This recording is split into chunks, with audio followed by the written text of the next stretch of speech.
Recording in progress. Good morning.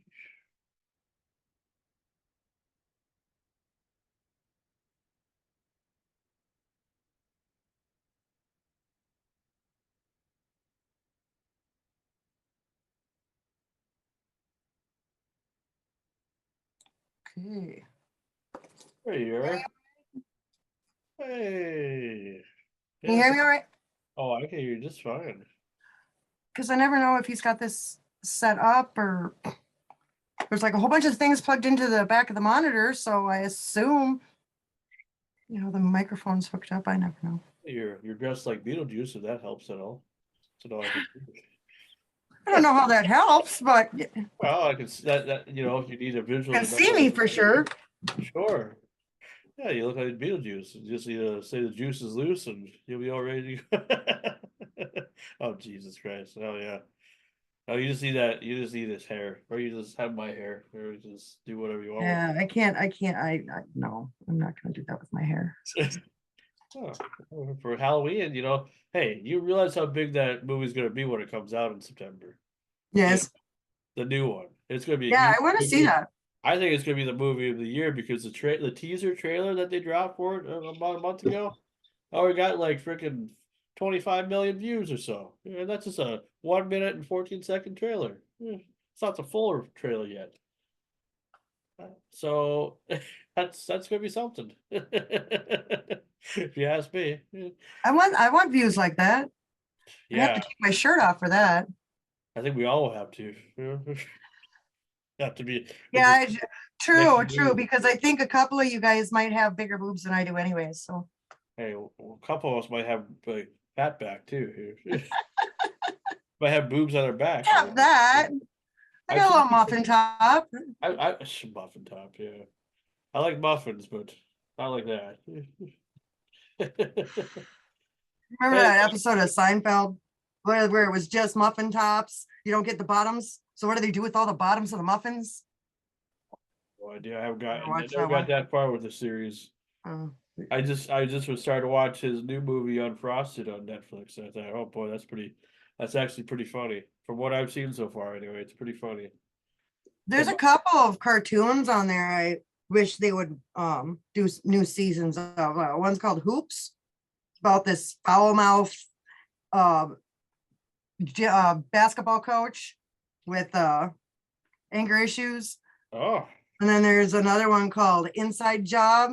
It's about all the conspiracy theories and uh-huh. like it's a secret organization that is doing all the conspiracies. Oh, that They're would be actually a little silly. You would think, was it? Would be conspiracy or conspiracy. You can say it. conspiracy. Oh, conspiracy theory. Conspiracy. I There you said go. conspiracy spirit. I Conspiracy. mix I mix them around. Yeah. Conspiracy. Yeah, see, you can't even say it now. Conspiracy theory. Yeah. Conspiracy theory. I had it. Yeah, see, I fucked it Need up more when I my said water. conspiracy.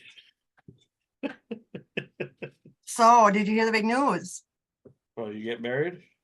Jesus Christ. Yeah, you and Bob having twins? What's going on? No, Oh, what's the big no, news? we're too old to get married. You Just a piece of paper, anyways. no, you And then a could big freaking ceremony that costs shit tons of money. you could I mean, have I guess I'd have free music. yeah, see, you don't have to pay for a DJ and all. You got live band right there. Oh, speaking of So, which, so what's going on? What's the big so news? his new album is #1 in Minnesota.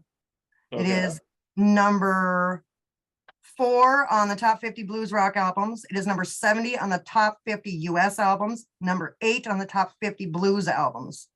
And that Killer Bee Sting is still on the charts. Well, that's good. I did actually get a chance to listen to it now that it's on Spotify and everything, because that's where I listen to pretty Yep. much everything. Yeah, Spotify, Pandora, it's pretty iTunes. good. I mean, I'm in a, what I've noticed about Bob, and nothing against him as an artist, because I know that, it is difficult to create music and it's not always an easy thing to do. But have you ever noticed that, or with a trained ear anyway, that his songs kind of have that similar sound? So, Every song almost sounds the same, kind of. well, it is You know? blues. Okay, Well, no, but it's not this, just because it's blues. It's like like from the early days, from when I met him back in 2003, and listened to some of his earlier recordings. They almost sound very similar to his to all the stuff that I've heard yeah, over the he 20 years. does have, he does have his own style, and he does kind of stick to his own style. Yeah. But You ever talk to him you know, about that? the last two albums were number two and number one and number two in Minnesota. So somebody must like that style. Well, I mean, hey, and that's great. I'm not saying that it sucks or anything because he is a talented musician. You know, I wish he'd go tour more, but that's what he should do. Yeah, he needs a booking agent. Like I mean, Anybody like out there that's a touring booking like agent? all over, like all over, Yeah, that you know. costs money and you need a tour bus for that. No, you don't. No, you don't. You can start regional and then work your way. Earn the money, keep the money that you get. Don't spend it all on pot and blow and whatever. And you Who know, says he spends I money don't on know. that I don't know. stuff? I'm just saying. Gas money and food Gas and money and maybe food. some Jim Beam, Well, you you can know. spend it on dental work because I know you guys like a broken tooth and everything. I tell you. Yes, he's trying to get to the dentist. They want him in at I'm not trying to 6 roast him, o'clock. man.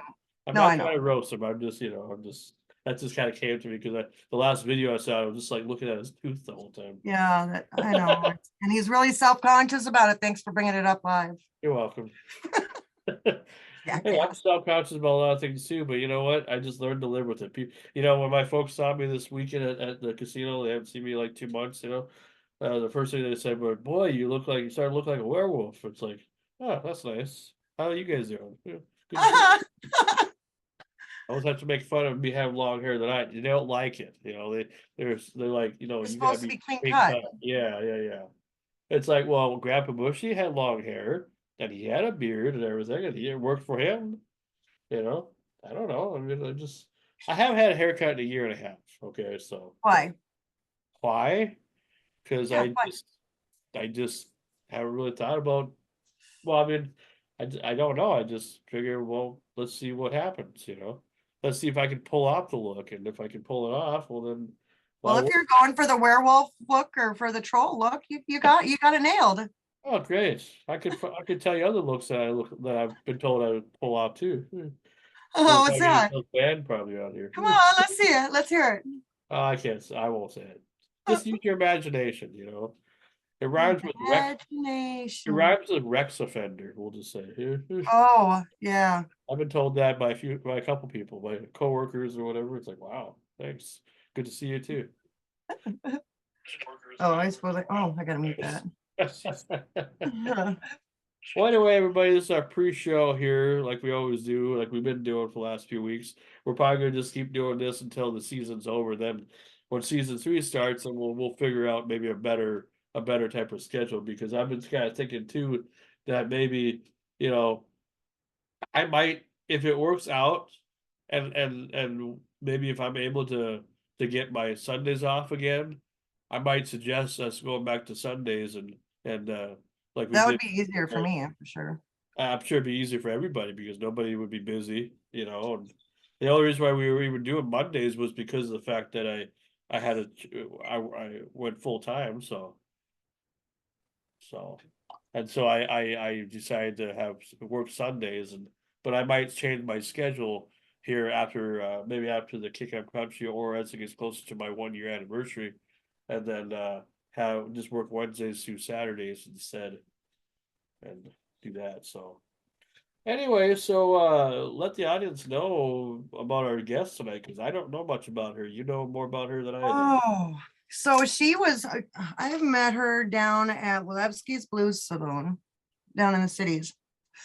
And this woman is just a powerhouse. There's not enough I can say about her. So her her ex-husband had his own band, the Joel Johnson Band. So she picked up the business side of music from him. As a performer, she started out as a radio personality and MC for KFAI radio in Minneapolis. She sings and plays percussion. She got together with a local musician down there, Brian Dyke, and they call themselves Lady J. Griot and her Root Doctors. And in 2015, she was inducted into the Minnesota Blues Society's Hall of Fame for her work as historian of the blues. Her focus is educating people on specific lyrics and how their references to the African tribal region that came with the slaves over 400 years ago.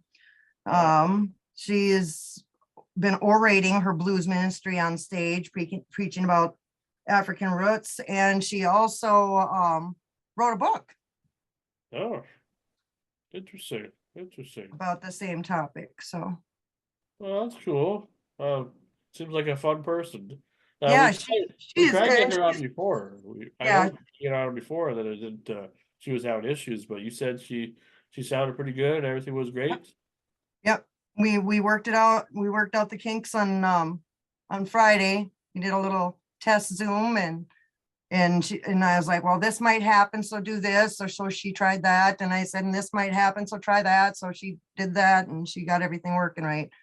Sure. Like in case her Wi-Fi isn't working very good, she can use her cell data and Sure. hotspot or whatever, Yeah. just like kind of did a little troubleshooting with her. Well, I did my interview earlier with Corey Stevens, and that was fun. And I tried to watch it and I popped it up and then I got customers. So I basically just like set it on the counter and tried to listen to most of it. Man, you were busy on a Monday. I can't believe it. I know. I had like a dozen customers today. It was pretty cool. Well, holy moly, I tell you. Yeah, picking up. It's picking up. Well, that's good. That's good. Lady J actually emceed for the Women of the Blues Festival we had here last year at Little Bobby's. I saw the photo of that actually. Somebody. Yeah. Yep. And then she's gonna be photo. emceeing this year again with the previous two guests I had on our show here. Okay. Yep. Amanda and Lori. I'm hoping that we can get Shannon Kerfman before the season ends, but if we can't, then I'll try to find us one big final guest for the season, because this is how we're doing it. To figure it out, how to make it all easy on everybody. Even though me, I'll probably do some creative things, especially during Kick Up Country Week with the Kentucky Headhunters. I plan on doing something with them. Anyway, next week I'm gonna be going back to Grand Forks, and we'll be live with John in the studio.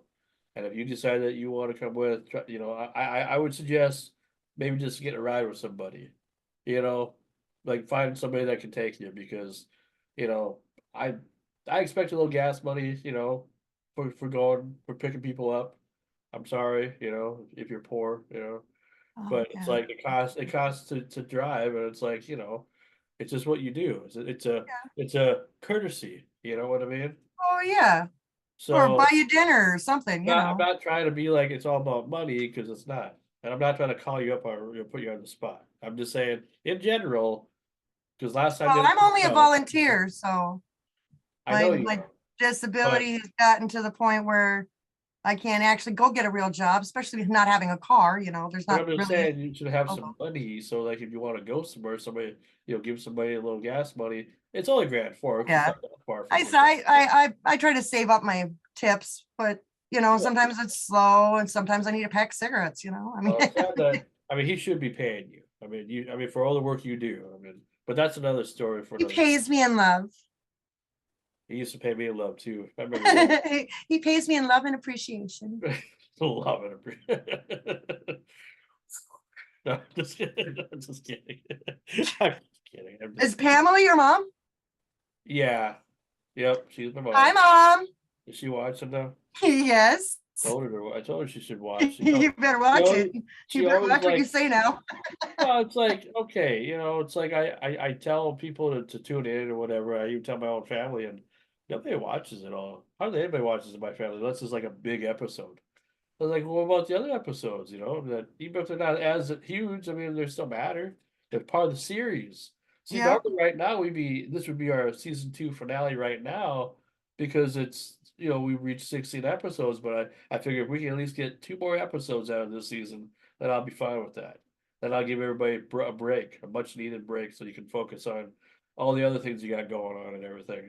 But I want to come back. Okay, so I'm going to Grand Forks next week. And then the following week, I'm going to we're gonna do our season finale. So I'm gonna try to find a big guest for the last show. I And want to try to you get won. Shannon. She's busy. I mean, she plays for Kid Rock, for Christ's sake, I mean, We'll see what we girl's can do. busy. You know what would be nice, and I think if she's gonna do this, if she's gonna come to your show, she should have a little courtesy for you as somebody who, if you let her know what you're doing as far as on the side, like doing this type of stuff, ask her if she is playing with Kid Rock or if she could get a hold of him, for like just a little brief cameo or something. We don't have to do a full That would be interview with fun. him, Yeah, let's do it. but I'm Let's do a curious. partial interview, like from one of your shows, just answer a Yeah, couple questions and have him yeah. pop in real quick, that would be fun. I'm curious. I mean, that's called a courtesy. That's happened before where other people have called in that who are like doing other things and they come in for a few minutes and they say hi and then they leave. I don't need a full interview with Kid Rock, although that would be nice. Right? But, but just the fact that he made an appearance on the show would just be awesome. Well, But I can't I'm not gonna say get that I my know him I'm not gonna personally. get my hopes up. I mean, I'm just saying that if you can't get her, you could try, but I'm going to try to get somebody on too that is also a musician, but somebody who, I mean, I don't know if she's as bigger or if he's bigger than Kid Rock. I mean, he had a hit song on the radio back in the '70s, but somebody that I know from a past radio interview that I did, and if we can get him, if not, then we'll just do something this summer. If I can't do that, then I'll do a plan B because there's always a plan B. But anyway, so season two will be over in 2 weeks, and then we'll take a break from then till I want to come back July 1st, Monday, July 1st. So Um, your mom is making placemats. She's sewing while she's watching the show. that's what she does. Shows and then she criticizes. No, I'm just kidding. No, no, no. Um, and So, Cody is here with us. Hi, Cody. Mr. Skalski, Yep. Chin Chin. No, I actually did do a uh my newsletter, the Little Yeah, Bobby I Buzz. saw it, I did but you forgot something. You forgot your Renegade Radio advertisement. bull crap, You bull mentioned crap. about Renegade Radio in the intro for your highway stories, but you didn't do like I didn't see no thing that you had in there the last time. Nope, the new one, it's on page 3. Is it? It says everybody who hosts the show, what time it's on, how to find it. I even Well, then there updated was it one this, that for this yeah, I know I got the email, but I looked at one before. It was like, what was it, issue 28? page 3. Page 3. Yes. All right, And I actually forgot to let me just look at that. switch it. It was this last issue was actually issue 29. I was waiting for somebody to notice, but nobody said anything. Oh, yeah, because I thought it said issue 28 or whatever. I guess Yeah, the one before that said 28, but it's both, it's on page 3 on Oh, okay. both issues. Well, then that's my bad then. I'd see it. I was gonna roast you about that too, just But for I that. did, yeah, good luck with that. We just watched a good roast. What's that, the Oh, the Peter, football player that just Tom did it? Brady. Tom Yep, Brady. Tom we Brady. just watched that roast. Yep. Oh my God, that was so funny. Oh, Yeah, but Bobby and I why laid in have, bed watching this, and I swear we were both gonna pee why our do you have pants. to have a controversial moment though? I mean, why? I mean, if you're going to tell jokes, you might as well tell them jokes. That's what a roast is. There's no reason to censor Exactly. it. I would never want anybody to roast me. Oh, me I either, because probably would offend me. and not because it would hurt my feelings. The reason I would never want to get roasted is because when it comes to the end, the roastee does the roast and roasts everybody that was roasting them. And Yeah. by that time, I would have a lot of tequila in me too, and I would be mean. Everybody would be crying when they left. Never talk to me again. Oh, we talked to you. I'd be afraid I'd learn something about myself while they were roasting me and I wouldn't like it. Oh, is that what people really think about me? Right, right. Yeah, let's see. I'm on page 3 here. So what's happening, kids? Oh, not too much. How you doing there? Good to see you. Good to see. It's been crazy. I'm sorry, I'm not very good answering social media and stuff. We've had company for the last 4 days. They just left today, 5 days. I had funerals and graduations, and it's been really hectic.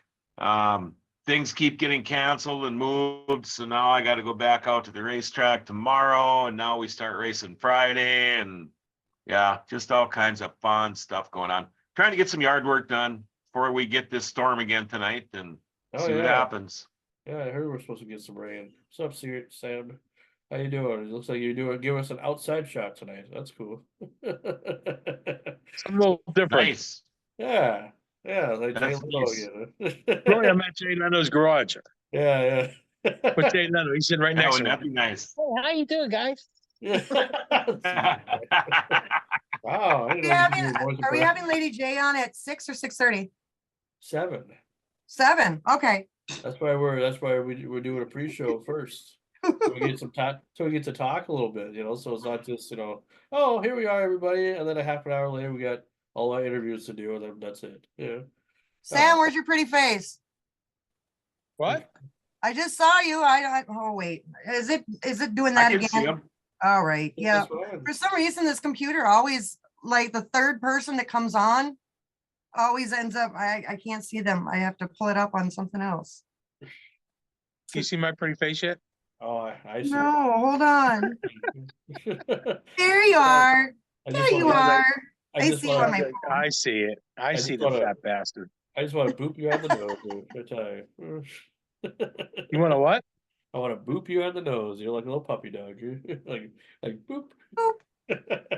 It's like 60 to 62 degrees. It's like freezing in there. Freezing out here. Jesus. I don't want to wake my wife up again. That's nice out here. It's like 70, or it's like 70 over here. Or Yeah, it what? was 69 degrees today. Yeah, it's like pushing 70, but we have 50 mile an hour winds. Yeah, I haven't been outside at all today. It's been nice. Just been chilling, hearing everybody mow grass and everything, and just like, I did. yeah. I bought a new lawnmower last night. It's the big dick of lawnmowers, dude. Well, I suppose you have a yard the size of a football field, so it's like, geez. Oh yeah, but I have a John Deere tractor. It's brand new, a couple years old, and it has the drive on deck. Well, it's a pain in the ass. I had to drop the front end off the loader, drive on the deck. So I bought a 0-turn yesterday with a diesel engine in it, a 3-cylinder diesel engine in it. It's the big dick of, What's that, like a 70-inch deck or what? No, it only has a 60, but man, this thing fly. I did my whole lawn. I did the whole, it usually takes me a couple hours. I did it in an hour. My whole place. I mean, I zipped around this lot like it was nothing. I'm real excited about it. I have a John Deere 0-turn. I used to have a tractor. I had a Husqvarna, but I keep planting trees. My backyard was the driving range of a golf course. I live on an old golf course. So as I kept planting trees, that tractor was just bullshit. It's like, oh, so I finally went and bought a John Deere 0-turn, and it cut my mowing in half. Yep. What size blade Cut do it you all have? the way down. Oh, wait, you meant the time. Never mind. I just mine's just a 54-inch. Okay. That's all you need. That's the biggest deck I've ever seen. Yeah. The biggest what, Sean? When I first moved out here, I had a 72-inch. It's green, not black. You'd be like, walk with a hump. Deck, not dick. I don't know if you can see my front yard. Look how nice that looks, my front yard. Oh, wow. I don't know. I get excited about it. Look, here's I my don't know how ride. I don't know how you can maintain a big yard like that. Not until 7. You must just have like a lot of you must love doing outside stuff, huh? Just all the time. Who? You. Not really. No, Yeah, I'm me talking- either. I'm not a big. We have almost 6 acres here. yeah, but he looks like he doesn't It have as wasn't many bad trees when as you're you do. younger, but it gets to be a chore. Like in your front yard, looks like you're more wide open than anything else.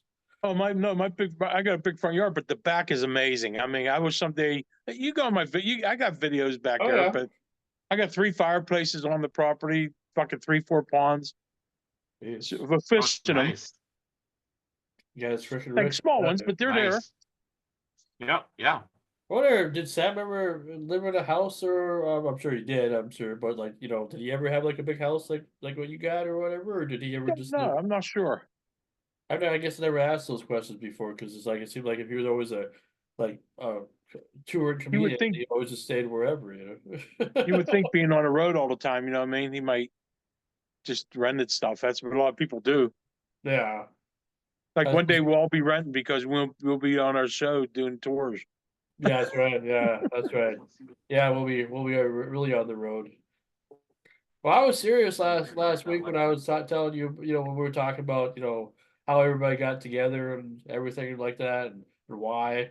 I mean, in case of you were still wondering, that's exactly why we're here, because everybody agreed to come on and we all worked together as a team. And now in 2 weeks we'll be doing the season finale, and then next week I'm gonna be going back to John's studio and doing a show. And so far I don't have a guest lined up yet, but never know. You say next week you're gonna do that? I'm gonna go to John's place, yeah. Next week. Next week, next I thought month. you said 2 weeks on a thing, text. Well, 2 weeks for until the season finale. I was gonna have it next week, but then I thought, fuck it. I want to. If I can squeeze 2 more episodes out of you guys, I'm going to do it. Like a bunch of apples squeezing juice or whatever. Oh, there you go. Now I can see you pretty better. You get Nice shirt. local legend. Nice shirt, John. All because of Renegade Radio. All I need is Yeah. just a Who Farted t-shirt. Who farted? We need some Renegade t-shirts. Well, I mean, hey, if that's our way of making some profit, I mean, if you guys know how to do all that stuff, we can talk about it. Because I would like to have a meeting, maybe not yet, but like maybe after our finale is done, like sometime in the summer, just meet one time and whatever, like before we Like go a back. black shirt with that background you got. I think that'd be cool. Oh, I'd do Would different be colors cool. of black. Black shirts are overrated as far as I'm concerned. I like different colors. They're good for fat people, dude. Fat people. I know, GFBS, man, we got, I think we can do store from our stuff. Well, Oh, yeah? we'll talk So about I it don't next know week. who we do it to, but yeah, Well, yeah. your the guy Paul is really like on the ball. He's like he's running a whole marathon. Well, not live on your stream, but like on your Facebook page. It's like got almost all the episodes that I've given him anyway up on there already, and it's like wow, it's pretty amazing. I was surprised because I did that interview with Corey Stevens Good. there. That's when everything was all up and running. So that he emailed me a couple times, me and some things. So, And yeah, I've seen Corey Stevens. I think first time I saw him was almost 30 years ago. yeah, he's been around for a while, for sure. Yeah. Gray beard and all now. Hey, I'm doing this show without no pants Yeah. outside. No, my neighbors went inside after that. I wonder if they're mad. I'm not changing for anybody. I'm not changing for anybody. Well, as long as you're not. So you making could get happen. dressed for everybody. Oh. Yeah. Yeah, we know what we've seen with me before. I'll Want never to see? do that Wait. again. I still haven't dared go back in the archives on YouTube. Oh, dude, you have to. I It's feel like dynamite.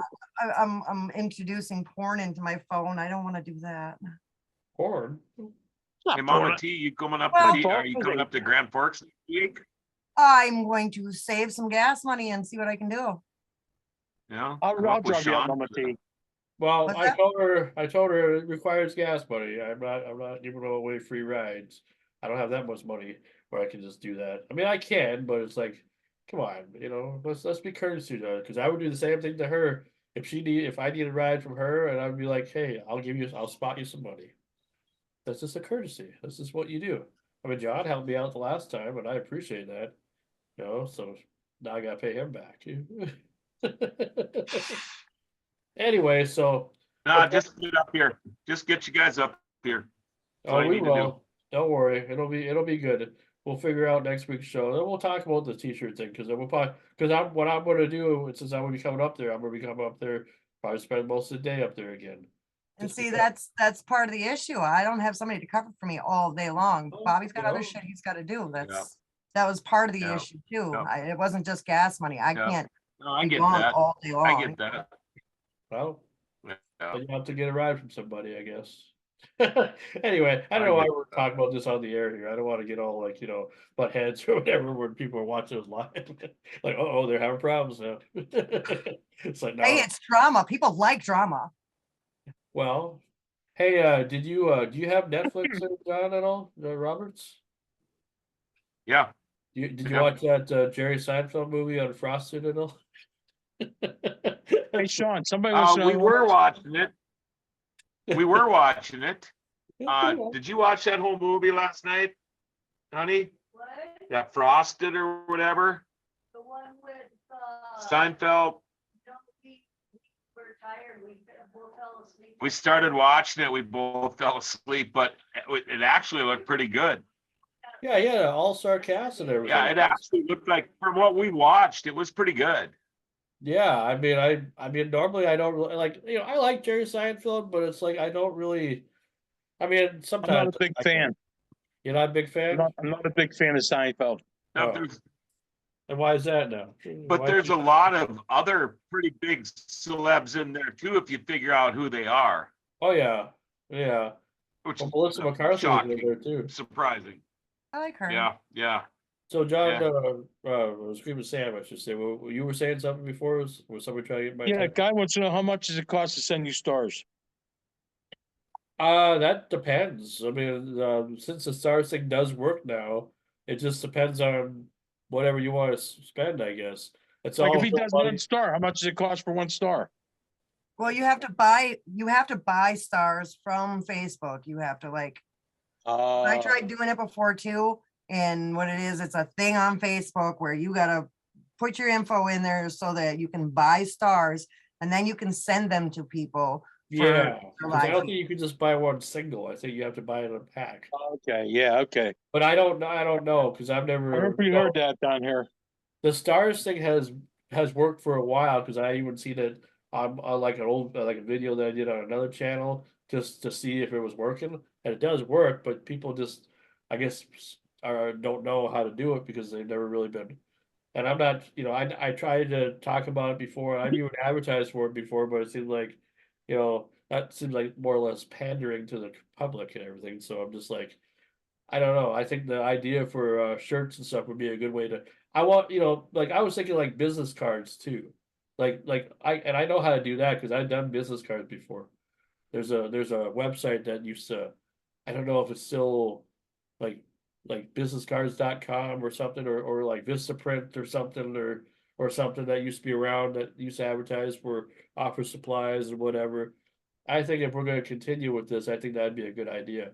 And use the official logo that we have, like in the background here, as our official logo going forward. Now, Because is that the official logo behind you?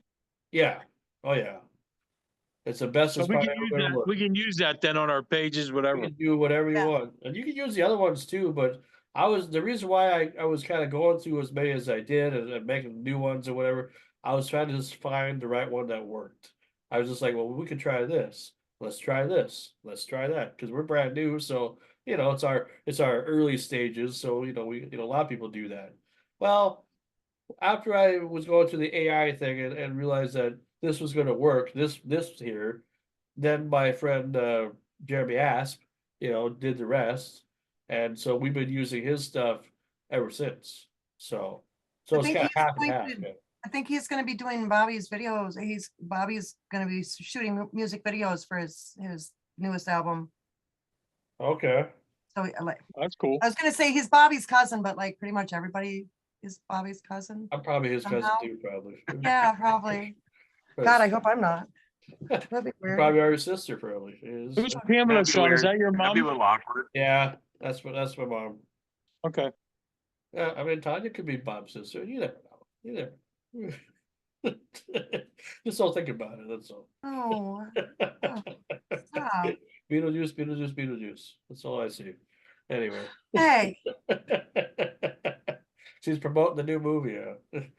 Anyway, so well, welcome everybody to Renegade Radio. This is our 16th episode of season 2. Technically, right now we would be doing the season finale right now, but I figure let's do a couple more episodes and then we'll, extend it a little bit. We're gonna be taking a break after the 20th, but we will be back. I'm thinking Monday, July 1st, if that works for everybody. I know it works for me because right now I have every Monday off, but I might decide to eventually change my schedule around again, but this time move it so I have Sundays free. So maybe later on, and during season 3, we might go back to doing Sundays, if that would be better for everybody. I know that would work better for me. Would that be I better told- for you, John? I told Bobby if I'm gonna volunteer, I need at least one day off a week. So we're either closed on Sundays or he's working on Sundays. Well, it's just that I'm kind of sick and tired of working Sundays. Like I'm not sick and tired of working full time. I'm grateful for it, and it's great.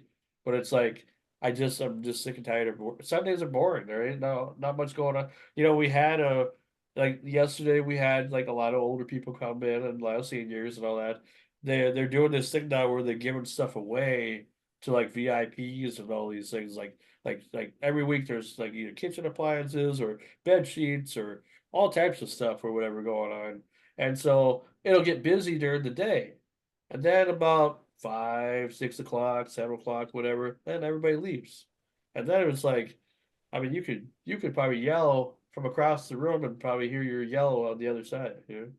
That's all. Not much going on, not much noise. The noise kind of tones down after a while. So I'm kind of getting bored of working Sundays. So I'm thinking either after kicking up Country Week, I'll either have it changed, or when I get to my 1 year anniversary of being at Seven Clans in July, then I'll change it. And then we'll have Sunday, Monday, Tuesday off, and then we can do Sundays, and that'd probably be better for everybody. That way we're guaranteed to get everybody, and there's no reason why, nobody will be busy at all. I mean, I'm not saying you can't be busy on a Sunday. Everybody can be busy on a Sunday, but it's the lesser of the two because then it's like not a work day. So anyway. So Mama Slausson's having trouble hearing. Because Mama Or get hearing aids. Slauson's kind of deaf, so you need to do sign language with her. Just like say, "Oh, look, I'm a bird." No, she said she can't. I don't know if she meant you specifically, if it's just one of us she can't hear very well, or Yeah. Yeah, see, you just said the alphabet there.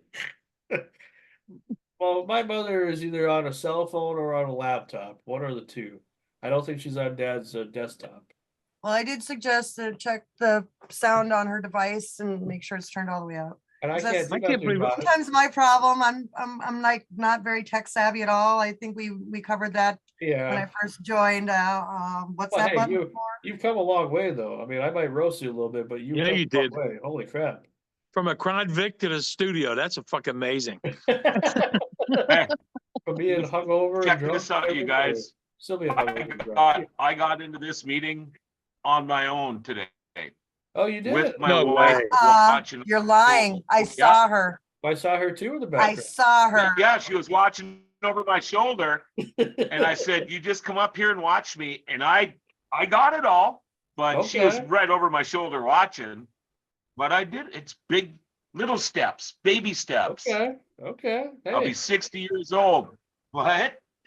that's I'm fine. 66. My wife said that's a pretty big step for you. So big. So big, that's right. I'm Hands up. 66, John.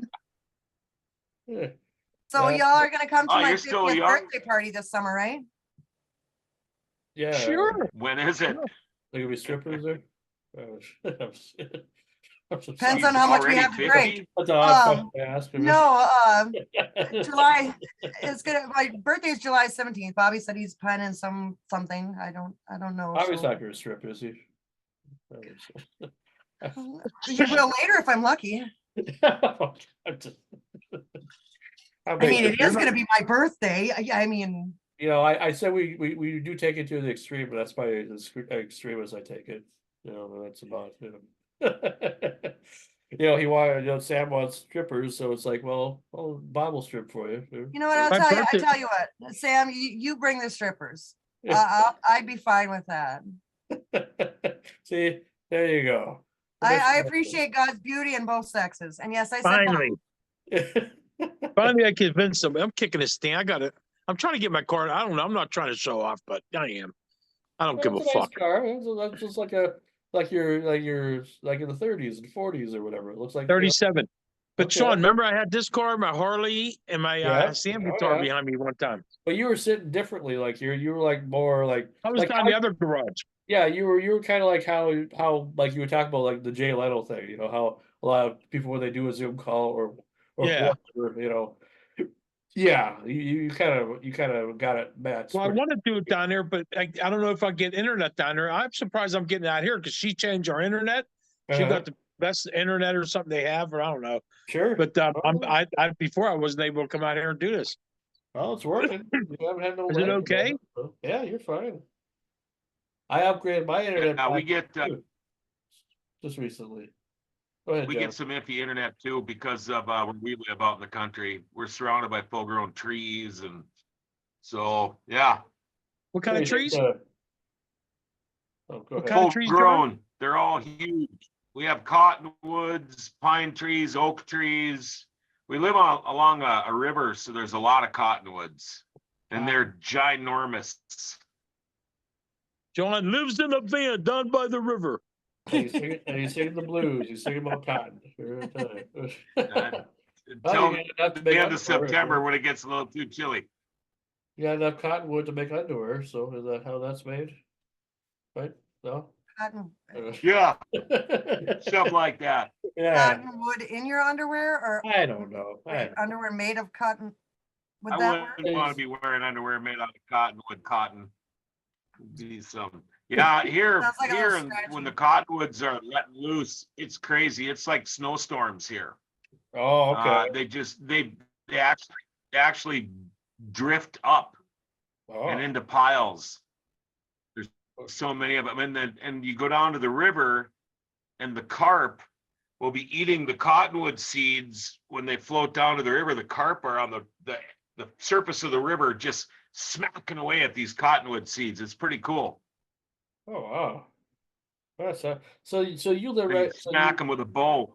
So you live by a river, you say? Is that Yeah, I'm about 100 yards away. okay? Our property is completely surrounded by river, almost like where we're at. There's 3 houses out here, and it's almost looks like Florida from way up. Okay. We're completely Wow. surrounded on 3 sides by river, Because and I'm about 100 yards away. where I thought you were like out more out in the country. That's why I was kind of when I was asking where you live, about a month ago Yeah. or whatever, when we were texting each other. Yeah, I thought you lived out like out a ways, from Fisher, so oh like no, middle I'm of- far enough. We're far enough out where I can actually deer hunt with a rifle in my property, oh, but I can make it to a liquor store as long as there's no trains. I can make Uh-huh. it to a liquor store in about 3 minutes. okay. So we're not that far out. Okay. Yeah, I Like thought you were, I always thought like if I was coming towards Grand Forks, I thought you were like halfway between Fisher and the business 2 turn. That's what I thought too. No, That's we're what I thought, too. we're the last turn before the business 2 turn. The big sign over the driveway that says SDYR, that's my driveway.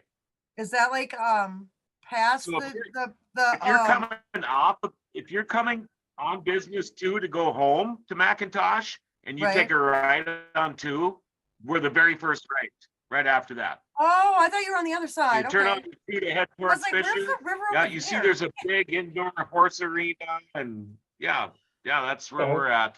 So it's really right on the way for you So guys. It's kind of that turn that people accidentally try to turn when they turn into the Yeah. turn lane. Oh to- yeah, to yeah, make Business turn. all the time. Okay. All right. Yeah, I see. yeah. Okay. Oh, you're one of those people. I only did it once. I was gonna say, would you have Bob driving or what? Oh, God. I'll tell you what I do. No, you probably would have caught it. If all you people move to Ohio, I'll build a big studio for us. Well, that would be Ohio's good. got some good dirt track racing. I think we do. I don't even know, but I don't do the race thing. Oh yeah, don't you guys have like Eldora? Isn't that a racetrack in Ohio? Oh yeah. Yeah, like one of the most famous food tracks in the world. Yeah, Ohio's got Jack Howdenchild is from Ohio. Some big name race car drivers from that state. see that? You could come, I'll get you a We job. start racing on Friday this week. Hey, Sean, are you coming up Friday? We were going like my brother-in-law, I think will be. I decided to take because I'm gonna be going to the wrestling event on Saturday. Yeah. So I'm not gonna go to the season opener, but however, I will be coming up soon, like through the races. Like I'm thinking probably more the Okay. end of the end Yeah, of that's the all right. year, Just or not end of the year, end of the month. I'll be able to because then it's like she yeah, has just let her me know. festival. Yeah, she has her festival, and then Yeah, just give me some advance and yeah, we'll make it happen because I mean if I yeah. see the thing about it is like I don't know how much PTO I have right now, so I only asked for 1 day off this coming weekend, and that's for Saturday because I was afraid that if I asked for two that my check would be short, because I don't know how much PTO I have. I used to know. I used to be able to go on a website and they would tell me. Now I don't have access to that anymore, so I don't have Yeah. no clue. So So speaking of I'm the festival, I was thinking like one of you guys could like come here and we could do one of those exclusive things, maybe. Because Shannon, if I I can't, thought about that. I'm trying to figure out if I can make that work. I think it'd be fun to go up there for one night. Yeah. Lori and I go up there. We could do some stuff. yeah, We'll see. There's so much crap going on. Summers are too damn short around here. Honey, I Yep. found your file. well, the thing about that is like even like after we get done with doing the show, Morning. summer break, I feel like like John Roberts and I should try to get together a couple times at least before we come back for season 3 and do some stuff in your studio because I really wanna since we're gonna be doing some stuff together here soon. I wanna really embrace that because Paul seems to be all for it. Like whenever we can do something, and so I know you said you're probably Yeah. busy during the week and everything, but this is Mondays, so you know. Yeah, for the rest of the summer, I'm for sure busy every Wednesday and Friday. I know Yeah. I have a Tuesday race this year. I have a Thursday race and a few Saturdays. And now on this Monday when we're off, then I'll be going and doing bike night at the Broken Drum. So we're kind of lucky. It's the weather tonight and next Monday are supposed to be horrible. So it's not so busy. So I don't feel so bad missing out on that. But then, so that first Monday we're off, that's what I'll be doing on Monday. But that's just typical for summer for us. And that's not counting any of our GFBS gigs. Sure. Well, because even like you were talking about that Ichabod guy, I would love to be a part of his show if he would have me. I mean, if it's just for me broadcasting from here or being a guest or something, because he got some good format. Yeah, yeah, you can do that too around between 9 and 10, right? In the morning on Mondays. That's when he does his show. I mean, if you'll have me, I can be up for that. I mean, that's fine. I'll bring it I up. normally don't wake to up him. that early, I'll but bring I it mean, up to I'll him. be up. I can be up. Yeah. I'll I'll bring it up to him.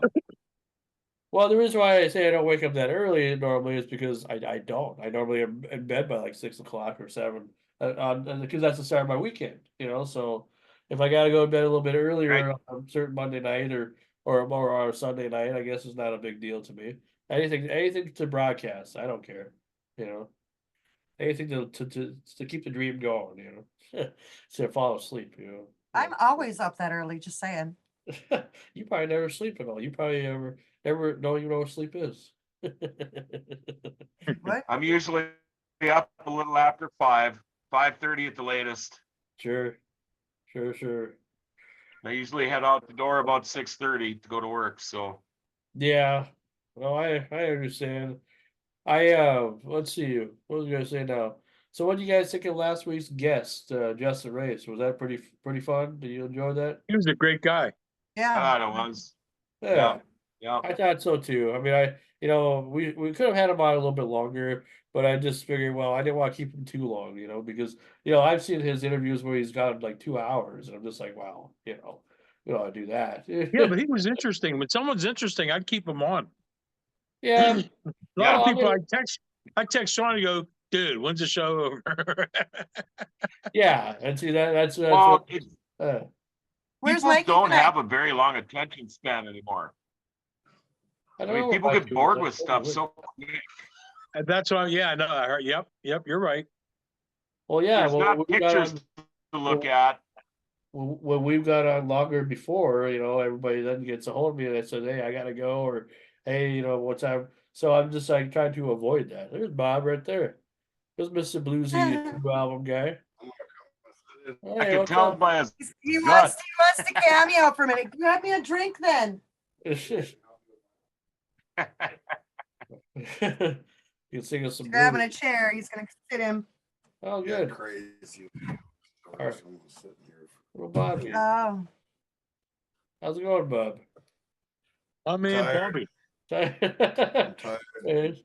Oh, you look, yeah, you kind of look like you're part Chinese a little bit today. It's okay. I've been plugging the Wind of the Blues in your album. Right on. I always do. It's So nervous. You act so nervous around Bob, like he's this big mobster guy or whatever. Like I did my chores today. I whacked that Hey, look guy. at that hat Glasses on. on. It's like a mobster. Oh yeah. There it is. Yeah, there's a mob. He's the only native I know named Guido. That's a weird combination, Sicilian and native. Yeah. Well, you never know. I mean, so Yeah. is Chinese and Canadian, I think, or whatever. I don't know. Anyway, so oh, you need to get a feather for that fedora. Oh, oh, Okay, Ian, we'll work on that. that's the one thing I always like about Bob. He always has nice hats. He always has a good collection. Yeah, and that's like, and His hat fresh is from the old. Kentucky Dirt, little Bobby. As a Kentucky Derby. Oh, well, Bob, you should tell the audience about your album since you're on our show. Since we were going to do this last time, but we never got to it.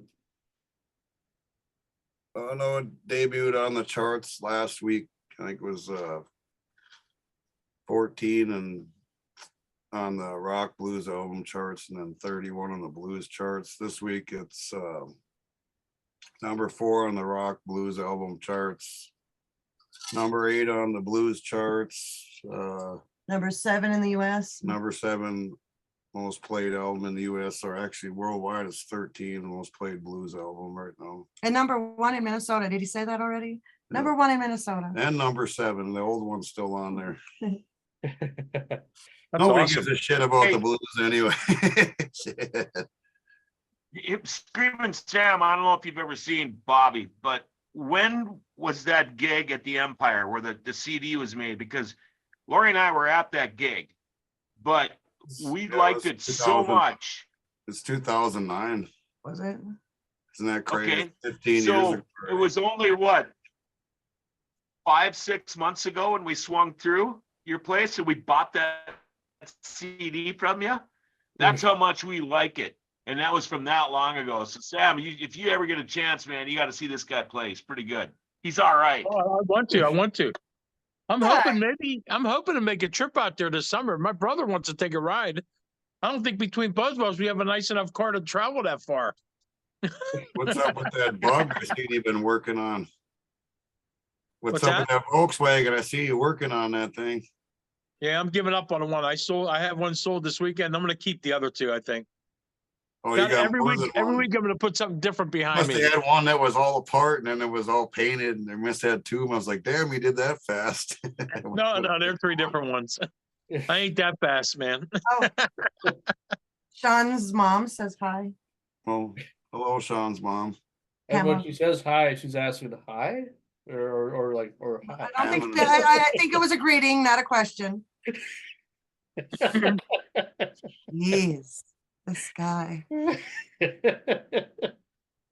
it's pretty crazy. I think this album's gonna do better than any of the other ones by far. It's debuting That's on the awesome. charts. And it's in the So you're top. gonna have to go on a tour or what? That's why I need a booking agent. Yeah, I don't know how to do that. There you I, go. I know a little bit about everything, but I don't know a whole lot about anything. The company I Except want, they're so overloaded with artists that they can't take me on at this point, but I need to find somebody that's major. But I'm signing with a different company in June, so we're keeping that under our hats till it happens. I don't want to jinx it. But they work with people like Buddy Guy and Kenny Wayne Shepherd as far as like distribution and stuff like that. So the next record is going to be even bigger than this one, Well, which yeah, comes yeah, out that- in December. Oh, yeah, the 20-year anniversary album. Yeah, from my first record before Oh. the storm. So you'll get the original record with it, then we'll have an acoustic version of the whole record. And then I have a Oh, 20 wow. years of live. That's when you were actually, that's when you were actually little Bobby. yeah. Got married and had a couple kids along the way that'll put a few pounds on you. It's all that sympathy weight. Yeah. Well, I'm just saying, that's how long I've known you, man. I mean, look at us now, and how long have we known each other? It's pretty crazy. No, I I thought you remember watching your old man and grandpa play, and like it was, you know, got drinking an- age was 19 back then in Minnesota. So we were watching those guys. We'd go all over the place. There's a viewer question for you, babe. What's that? How long did it take you to put together the last album? About 30 days from writing Oh, it, wow. recording it. Yes. Thanks for the question, Ian. I had Not like at 4 all. I had like 4 days of no sleep at the end of it. Delirious. But I just Oh, wanted to get it. And I crabby.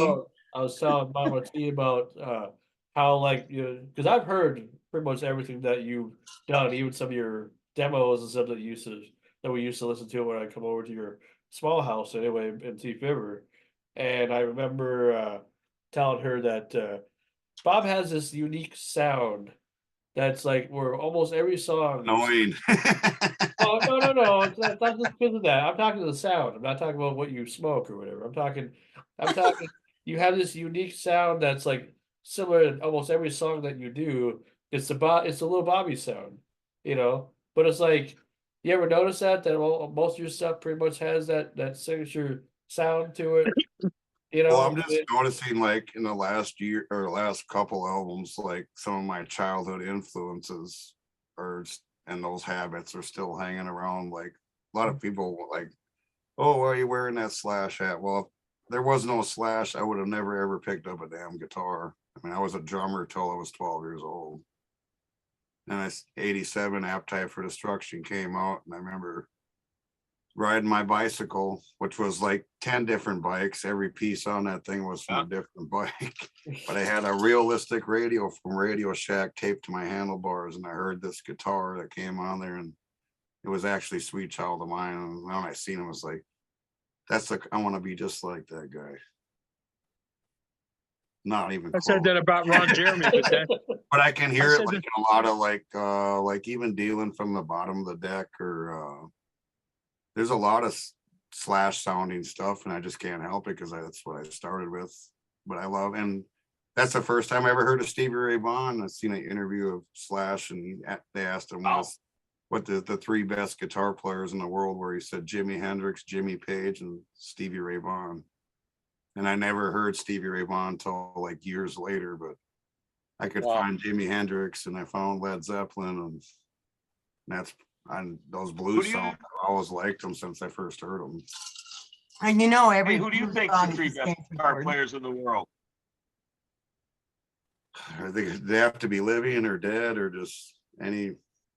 It I doesn't think the matter. best 3 guy best living ever. right- Put you on the spot. The best guy living, I think, and I mean, doesn't really maybe come across on his albums, but I actually played with this guy. When was it? It was probably 2012, 13, and I got a call on the phone and said, "This is Eric Gales. Is Little Bobby available?" And I said, "Yeah, but really, who this is?" Because my bass player, Mike Axvig from Grand Forks, he used to prank call me all the time. Say this is so and so. We got $1 million. You know, they were always messing with me. So I was like, yeah, really, who is this? But he showed up and he asked if he could come in and sit in with on my show in St. Paul. And tell you what, that guy is an amazing guitar player. There ain't nobody that sounds like him. He's got his own thing. I think the best performer, I think, as far as blues is, I think BB King. There will never be anybody like him. I think if Kingfish lives long enough, he's going to be the next BB King, because he's pretty amazing at a young age, and he's got that tone, and he's from the Delta. Something in the water down there, I'm telling you. It's funny because of, 4 decades of radio. I've been to a ton of concerts. I've seen all the who's of the who's who, and I still think probably, and I won't name favorites. It's like a favorite song or a favorite band. I can't do it. I might give you my top 10, but I think all my favorite guitar players are pretty much blues guitarists, not rock, but blues. Because they can rip. I They used can, to think oh my Walter God. Trout was the Almighty. bomb, and Bonamassa to me now is crazy good, and I mean, Frankie here interviewed Corey today. I remember seeing him 30 years ago and how good he was. But I think all my favorites are probably blues players. Yeah. What was I gonna? You gonna be here for the Women of the Blues? Because these We're gonna girls, try to get up there one night. oh, Oh, I they- know. I know. all the girls that are gonna be here, oh my God, You they're were just I'll be there. mind-blowing. Well, I You were work talking about Friday Walter. nights. So, You were talking about Walter Trout, and yeah. I remember the first time I think I seen him. I think Kevin Hendrickson gave me tickets to see him. Yeah, At yeah. Henriksen, yeah. I remember him. And then we ended up, when I was with Nora Jean, we were under Piedmont for a while, for like 4 years. So I seen Walter like every week. And after a while, even he was that good, I could tell what note was coming next. It's just like you see him. Yeah. See, whenever we used to get together with him, Lori and I would party with the bass player, and we always, geez, at one time I think we saw him like 5 times in a year. Then we didn't see him again for 3 years. But yeah, it was, so we used to get together with him. But then I'm really digging Bonamassa now. I think he's good. But there's, you know what? A good friend of mine who's one of the best musicians I've ever known said, you know what? There's a million of them out there. There really is. I mean, But yeah, that's why I'm you so just got humble. to be found if you want to be found. It's. But Sometimes for like these younger artists coming up, it's, you record your record, you figured that out, you know how to put it on YouTube and iTunes. It's the other step of distribution and getting into the radio. And it is a lot of work. We've been doing this all day, every day for the last couple of weeks. I mean, it's not, and we're not, like, I'm not a Sony artist. I'm an independent artist with no money. So you gotta Costs play money your to- ass off. costs money to put your stuff out there. It does. I mean, there's a lot of tricks to the game. I mean, shit, I never knew 10 years ago. I mean, I've been learning a lot more the last couple of years, and I've learned about the business, the real of it. Like, how do you get on there? Which I wonder why, I'm the only artist on these blues charts that is not on BB King's Bluesville. You know that? I think that's just insane to me. I thought you said they were putting you on there again. Or is I that don't know. something else? Oh, I thought I've been on there before, but it's been with other artists like Sunday Wild and Nora and oh, not by Kenny yourself. Neal, Okay. and just, because I'm playing on an album or I produced something that they're on. Sure. And they throw my name out there. I remember one time when Blind Dog was living next door to me, and I was trying to kick him out, everybody out, because we had a party out in my garage. It was like 4 a.m.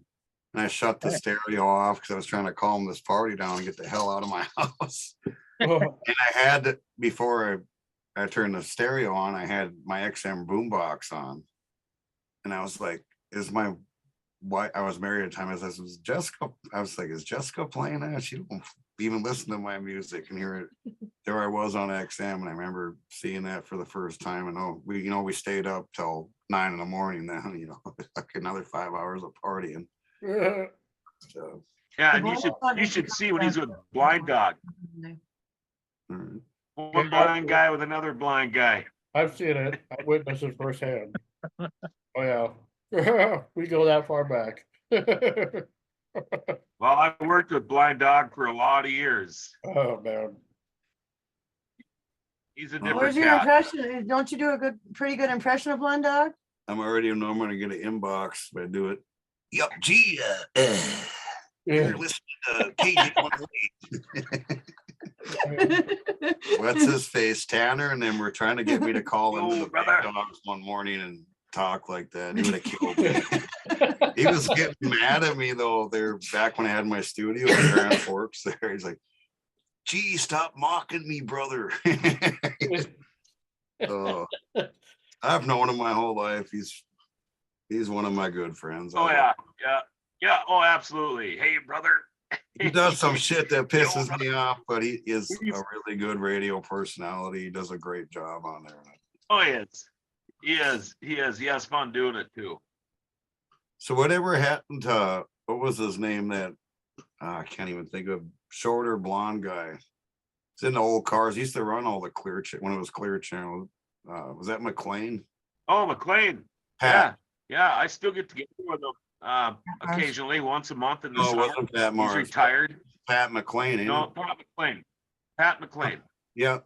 Yep. He There's a was Pat. There GM was there. a Pat Mars There's on two there of back in the day, but Pat was awesome though. Well, okay, let's have a little breaking news here. There was Pat McLean, the general manager. There Yeah. was Pat DeMars, who's Pat Marcus. And there was Pat Purcell, who is Bill Tanner. So there was 3 Pats. Bill Tanner's name was Pat too? I didn't know that. McLean ended up managing yeah. all the clear stations in this whole part of the country, like South Dakota, North Dakota, Minnesota. Towards That's the end dumb. before he retired. He retired, didn't he? McLean never did that. He saw the shit coming with the corporate, and he got out when it was time.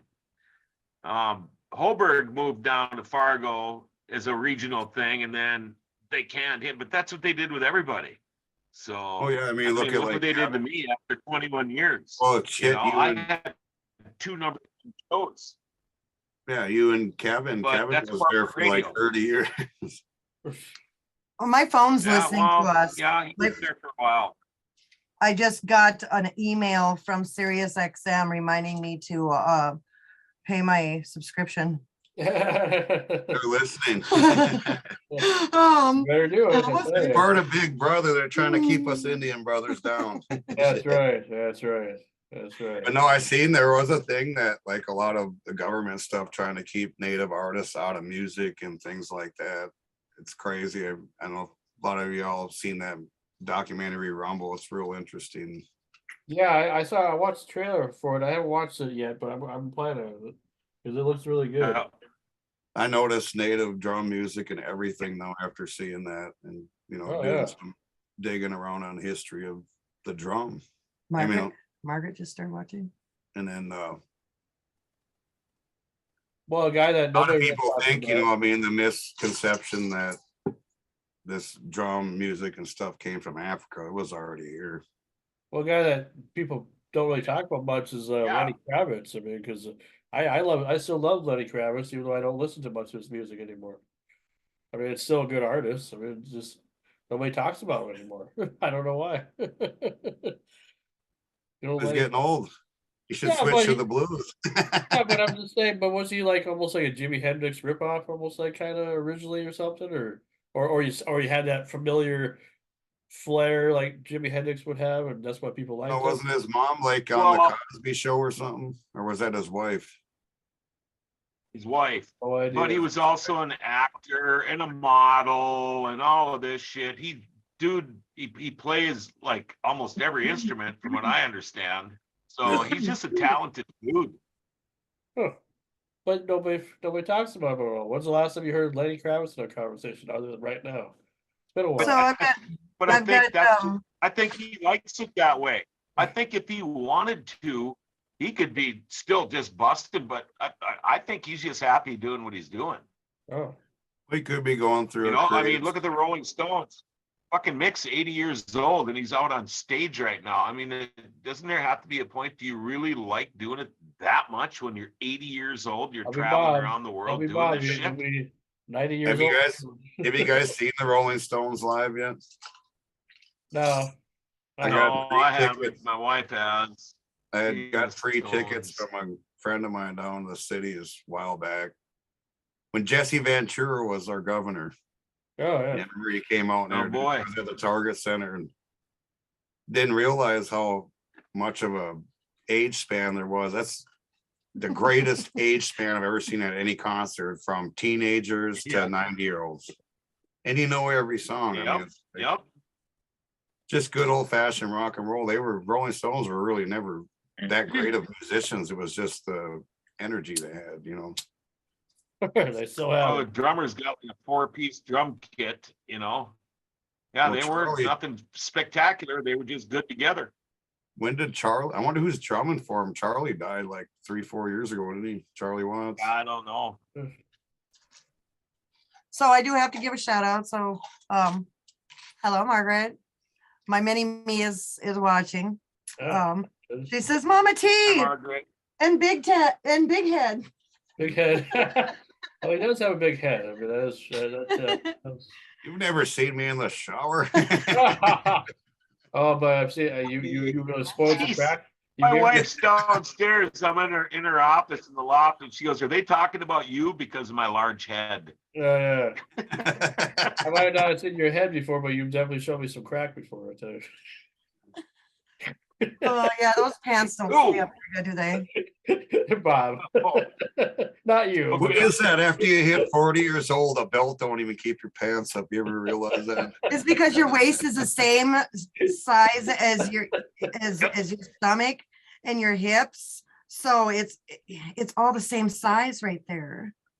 So once I've worn the same width of pants for 40 years. It's just they don't wear as high as they used to.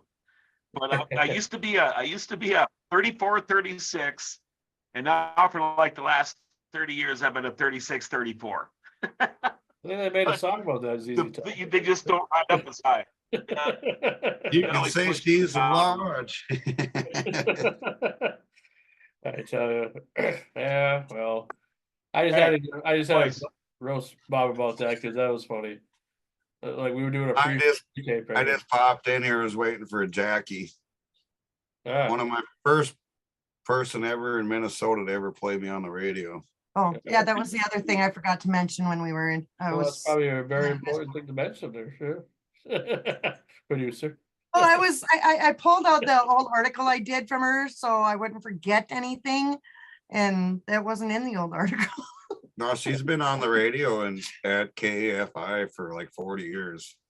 Yeah, I saw- remember I hearing mentioned her when I was a little shit listening She to the was radio. inducted into the Oh, shit. Minnesota Blues Hall of Fame as well, I believe, 15 or minutes. I believe Or- anyway. I saw something on that. I heard the Blues Hall Is of she in Fame. the Hall of Fame though? Yes. Oh yeah. She got in 2015. She got inducted into the Minnesota Blues Society's Hall of Fame for her work as historian of the blues. Yeah. I know the band Crow just recently got inducted in some type of Yeah. well. Don't we know one of them guys? Yeah, Well, Larry Wiggin was here last year yeah, I playing know. for the Women of the Oh, I Blues. didn't get a puppy. Oh, just want to boop it on the nose. Or I thought we were booping Sam. Sam, you've been Oh, really leave me alone. quiet. Oh, His Huh? screen's black. What are you doing? No, it's this computer. It's not black on the phone or on the laptop here. I'm It's just- watching on I'm watching on my phone.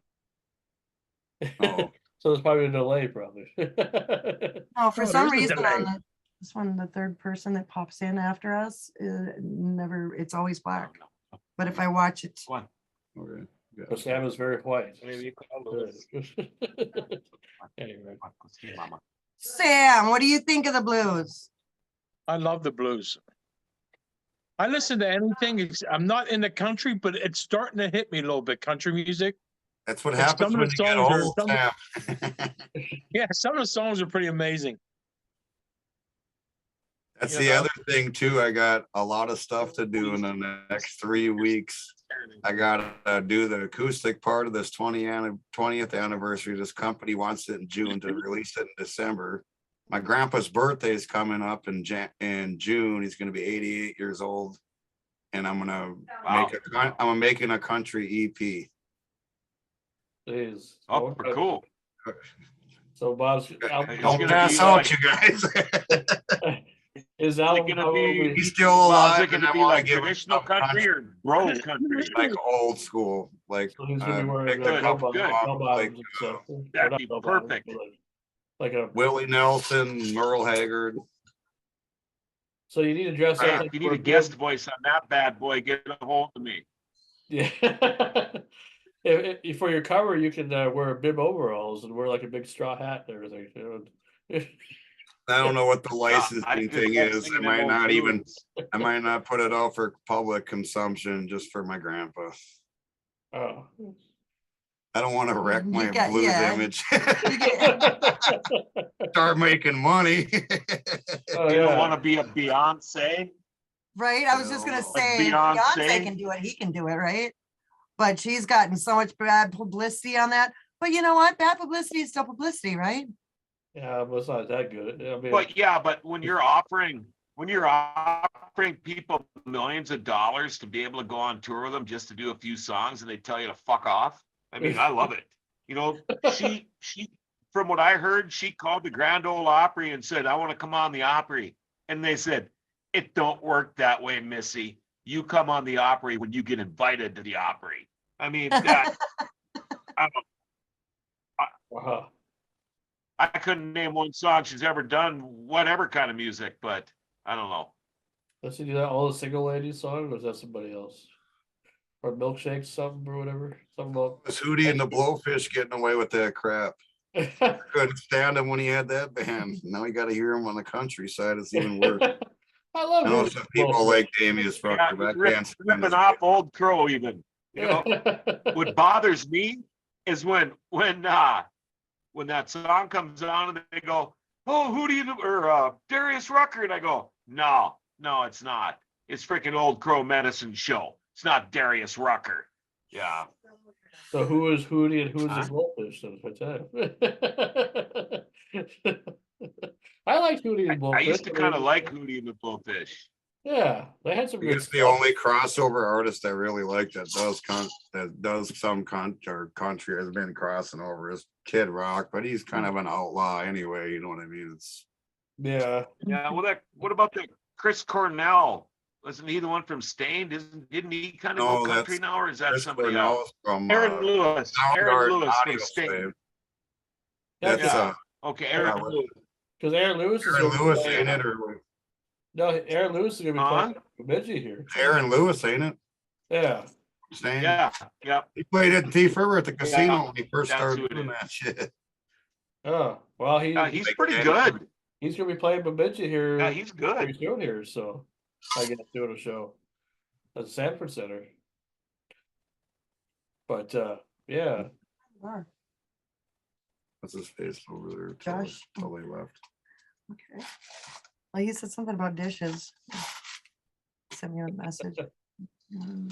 so we're just kind of casually just enjoying the conversation tonight, and we're waiting just for Lady J to come on about 7 o'clock, and hopefully everything will work for her, and because I like to hear her story about how she got to be where she got to be.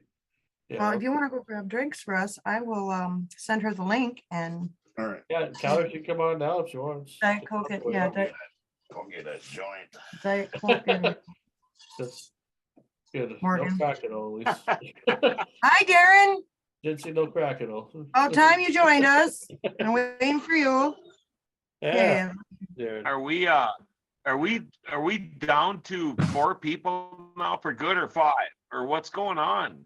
Well, it just well, I don't know what Michael's deal was, but Eric told me he wasn't going to be coming, and then Mad Dog's working. Yeah, I know. Yeah, Antique Man was busy tonight. Yeah, and Michael or Mikey or whatever, he didn't say nothing to me at all. So I did send him both links, but I think it's just give or take. I think he'll pop in when he wants to pop in. You know, that's why I have enough people. Like I've always said, it's like everybody always gives me a lot of shit about why I have a lot of people on. Is this, well, it's a good backup in case if somebody can't make it, other people will cover. Now, I like it when everybody's here, but we'll Yeah. work on that. We'll work on that. I don't want to. My whole goal with this was to never to just tell people to piss off after so many episodes. I just, if you feel like you don't want to be a part of the show no more or you've done enough, then it's fine. That's why we have other people to replace her. But I don't want to replace anybody because I like who we have. But I understand that people get busy and stuff. But that's why maybe we'll have to try and work on that a little bit so everybody can be here every week. Like on a Sunday, because that might be the better. Well, people have shit going on too, Yeah. I mean, it happens. It's And just it that a lot. happens with all of us. It's just that most of you guys have made it a tradition to let me know if you can't make it, but then also, show up when you are able to make it. You don't just like say, well, I'm never gonna come back on again. Yeah. You're always yeah, come back, so yeah. so Even with my shows, my 11 o'clock show, there's times where I've had a guest booked for a month and you work on the story for however long and they text you the day before and say, oh, my lawyer told me I can't come on the show. oh, I geez. mean, it's like, oh man, now what? I had a girl call me last week.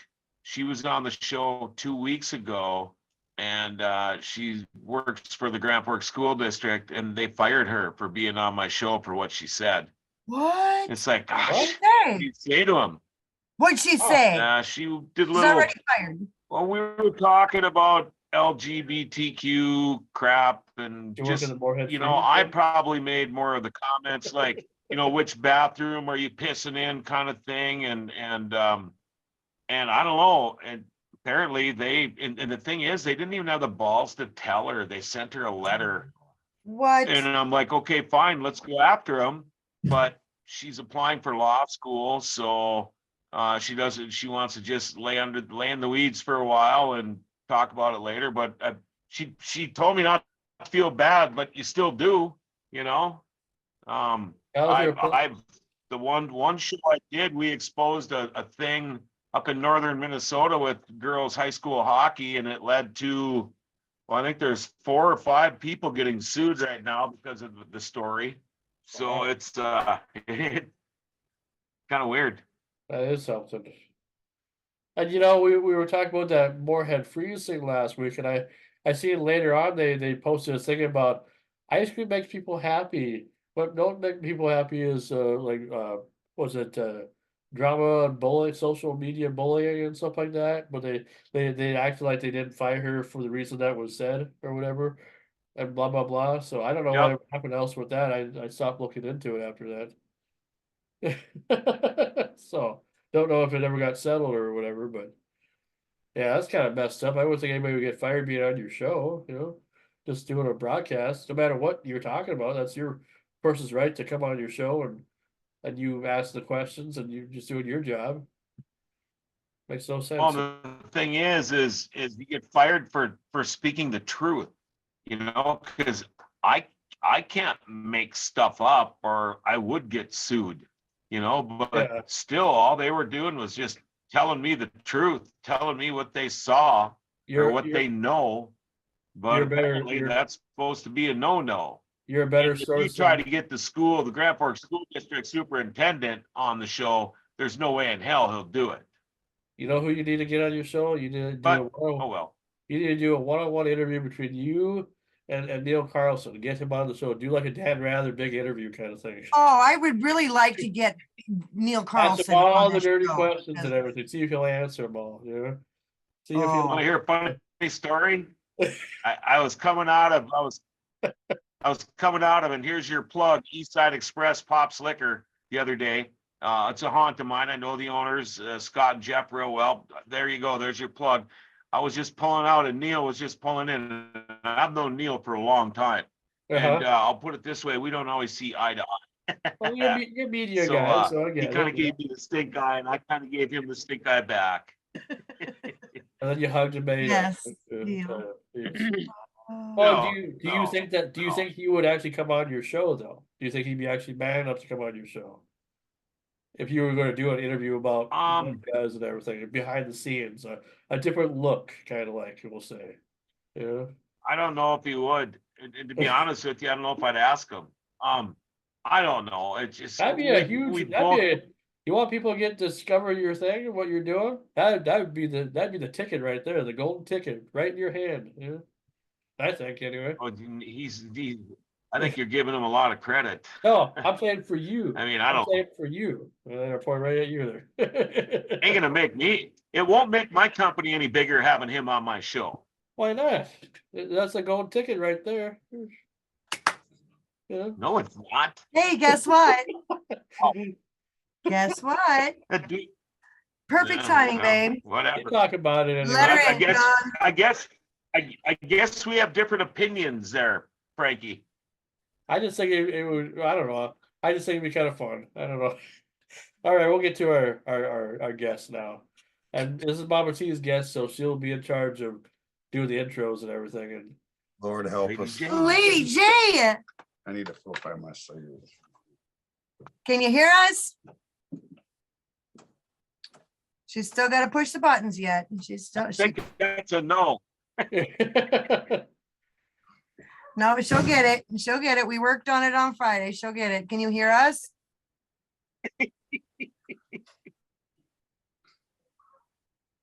Not if you can hear me.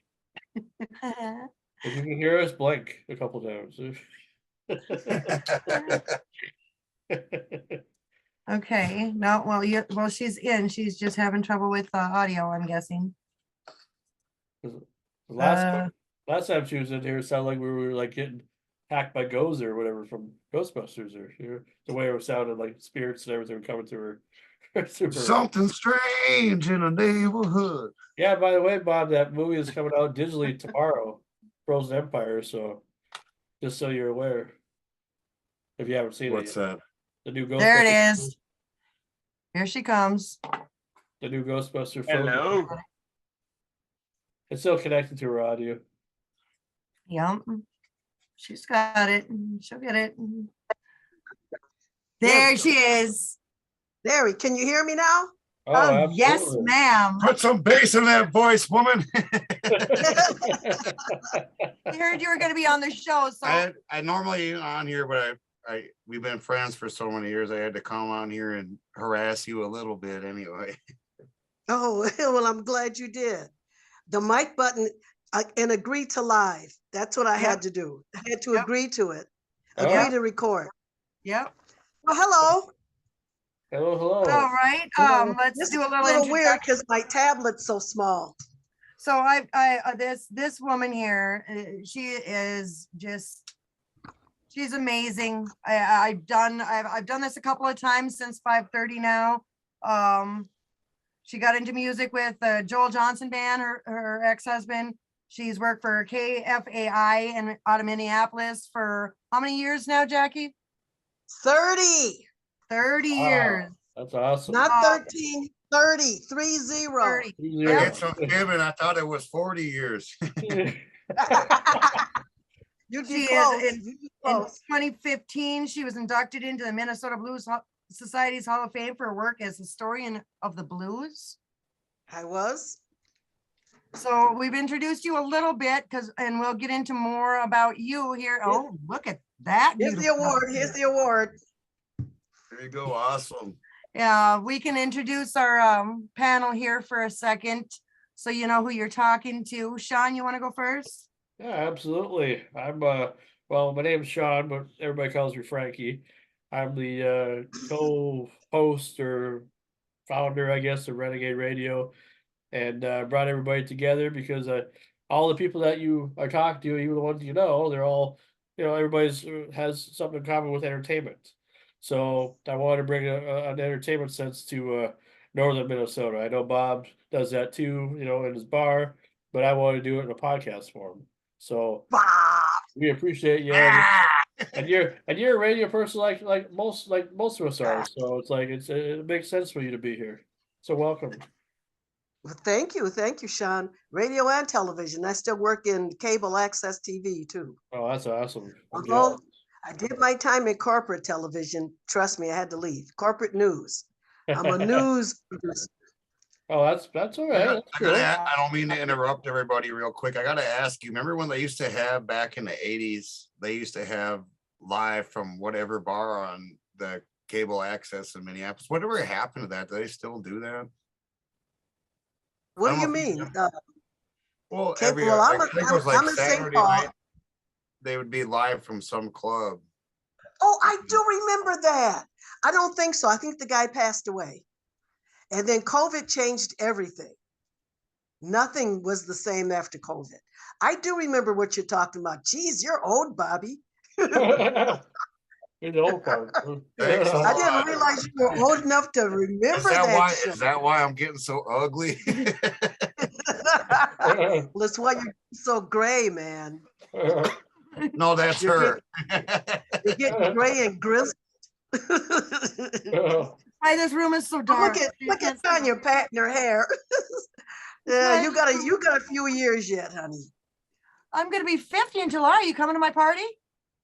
Oh my God. So July dress what? When's your February. birthday? she'll dress July like what? She was 35. she'll dress like Beetlejuice, like she looks right now. Oh, you thought you were robbing the cradle, huh? Yeah.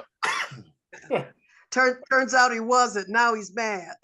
Yeah, because it turns out I'm actually older than he is. Oh, All right, John Roberts, why don't you introduce yourself a little bit? Hi, I'm John, up in northern Minnesota, not far from Mama T and Bobby and Frankie. I'm 4 decades plus of radio. I have a video podcast company now that you can watch this show on now. I'm a racetrack announcer. I call hockey games on the radio, and I've known Bobby forever. I've known Mama T for a long time, and Sean for quite a while now. And yeah, I live out in a nice little place out in an old golf course in the country with my wife and my 2 dogs, and do this thing called Renegade Radio. And it's a pleasure to meet you. nice meeting you too, sir. What was your first name? John. Oh, it says Laura. Yeah. Oh, because it says Hard one to remember. Okay, I got you. John Roberts, you Yeah, said? yeah, I already know. yeah. Is that what you go by? Johnny, Yeah. Johnny I Bob? Is that it? Who are you John, talking to? it's John Roberts. Fine. Yep. No Bob involved in my name. Yeah, I was. Like I said, I started radio in the early '80s. My last stint was over 20 years with iHeart, and then they went through the major corporate cuts, and 3/4 of us lost our job. But that's all right. That's when we discovered podcasts, and things are a lot more fun now. We're having a good time with it. So I would have never got to do this stuff if it wasn't for that. So this is awesome. Yeah, really. Well, corporate television, corporate radio, corporate media. Man, over a couple of glasses of wine, I'll tell you the whole gruesome story, but not today. Oh, you don't have any wine Yeah. handy? I was just gonna Oh, no, I don't. Oh, funny, Tanya. There you go. All right, Screaming Sam, why don't you let Lady J know who you are? Hello, nice Gotta meeting show you. her the picture too. Oh, I don't have the picture. What? I don't have the picture. I'm We just Screaming saw you. Sam. Yeah. I'll try to find it though. I'm Screaming Sam. I was a Sam Kinison impersonator years ago, and I yeah, I was this was actually me right here. This is one of my pictures. God, you look just like that's you. That's what I'm saying. What? It looks was just me. like him. That was Hey. me, yeah. Hey, Jackie, Just you like and- you- Sam. The late Jackie, Sam you and Tom- Kinison. Oh, go ahead. I'm good friends with the family, and they sponsored me. So when I did tours and stuff like that, like I did my stuff, but entertainer since 1998, did my own podcasting, my own radio show, my own TV show in Florida. Was on the news everywhere down in Florida. I was popular down in Florida. I moved to Ohio. Nobody knows who the hell I am anymore, so I like it better. Don't have to put with no Jesus. bullshit. But Yeah, nice to have you on the show. You even look like Sam reclining right now, even. I'm 66 years old. I'm reclining in my recliner here. I'm like an old man. He's I had forgot my enough. cigars. So Lady J, I did tell them a little bit about, do you remember the article I did for you in my newsletter? I remember that you did an article, but I can't remember it word for word or nothing. Okay, So you might have so to, you may have to, huh? that's kind of the background I gave them. And that you emceed the Women of the Blues last year and that you're planning on I doing it did. again this year. Yes, ma'am. And that you wrote a book. And I didn't go into detail on that or into detail on blues ministry. Did you want to talk Well, about that at all? Well, here's the shirt. I'm not just Mhm. showing you my boobs. It's the shirt. This is the book. Show off. That's the show I like. I knew, yeah, I wrote you, Bobby. I knew you would. This is something. I'm It's a blind. I bookmark, can't see anything. a bookmark that my publisher came up with to kind of describe what the book is about. So I'll just read off of this what it says. It says, "Root Wisdom," which is the name of the book, discusses the numinous, the mystical, and the supernatural world of the metaphysical. It represents the ancient spirituality of our common ancestors. Today, elders from indigenous cultures and communities house, hold, protect, and practice this wisdom. It is the communal and collective elder circle that passes this knowledge on through the generations. And it's what, in my frame of reference, it's what is the reality beneath mainstream religion, because that stuff came from somewhere, and it's the indigenous beliefs on every single continent. Somebody just figured out how to make a buck off of it, and it became religion. Pretty We much. were actually just talking earlier about the movie Rumble. Rumble, yeah. That's how I'm just looking at John's jaw dropping because you know when we joke around, Jackie, when it's just personal time, but when you get serious, you are, if not the, but one of the most intelligent women I've ever met in my life, or just you, or Wow. just even human being. I love the way you talk. Sorry, I just had to say that. Well, thank you. Yeah, the check will be in the mail later. Thanks, Bob. No, I pay in cash, man. He said that to the last girls on our show. He said that about the last girls on our show. Exact same thing. Those are only the ones that were taking off their clothes. That's how he rolls. I'm Well, just y'all kidding. don't want me to, you guys don't want me to get started on the whole women's movement thing, because it was the patriarchal world that kind of stole from the matriarchal world and took what we practiced as indigenous people and turned it into this make a buck world. So you guys don't want me to get started on that, or You I'll know have what? to put a hex. She hears about it all day long. I'm to that I'll point, Jack. put the evil eye on you. Well, Jackie, you know I've known you since I'm still a kid, but I've met you at many places, and y'all listening and watching or whatever you're doing. This is a really good woman. I really appreciate you as a friend. I don't know how many times I've showed up and thought I was some hotshot blues guitar player like 30 years ago. I didn't know jack shit. I still don't know much, but you're always here. Come on, brother. Let's get up on stage and jam. And I really appreciate you for that. You're one of those people who encourage me. I'm the only large kid that's 48 years old that doesn't want to grow up yet. You know what I mean? That's why I wanted to come on here and just thank you for everything I got in my world. You're just one of those people that have pushed me along the way. And sorry if I get emotional about it. I'm being real. I'm really thankful for everything. Thank you, Bobby. Oh, that's making me feel funny now. Because on the radio show, I've played some old stuff with you.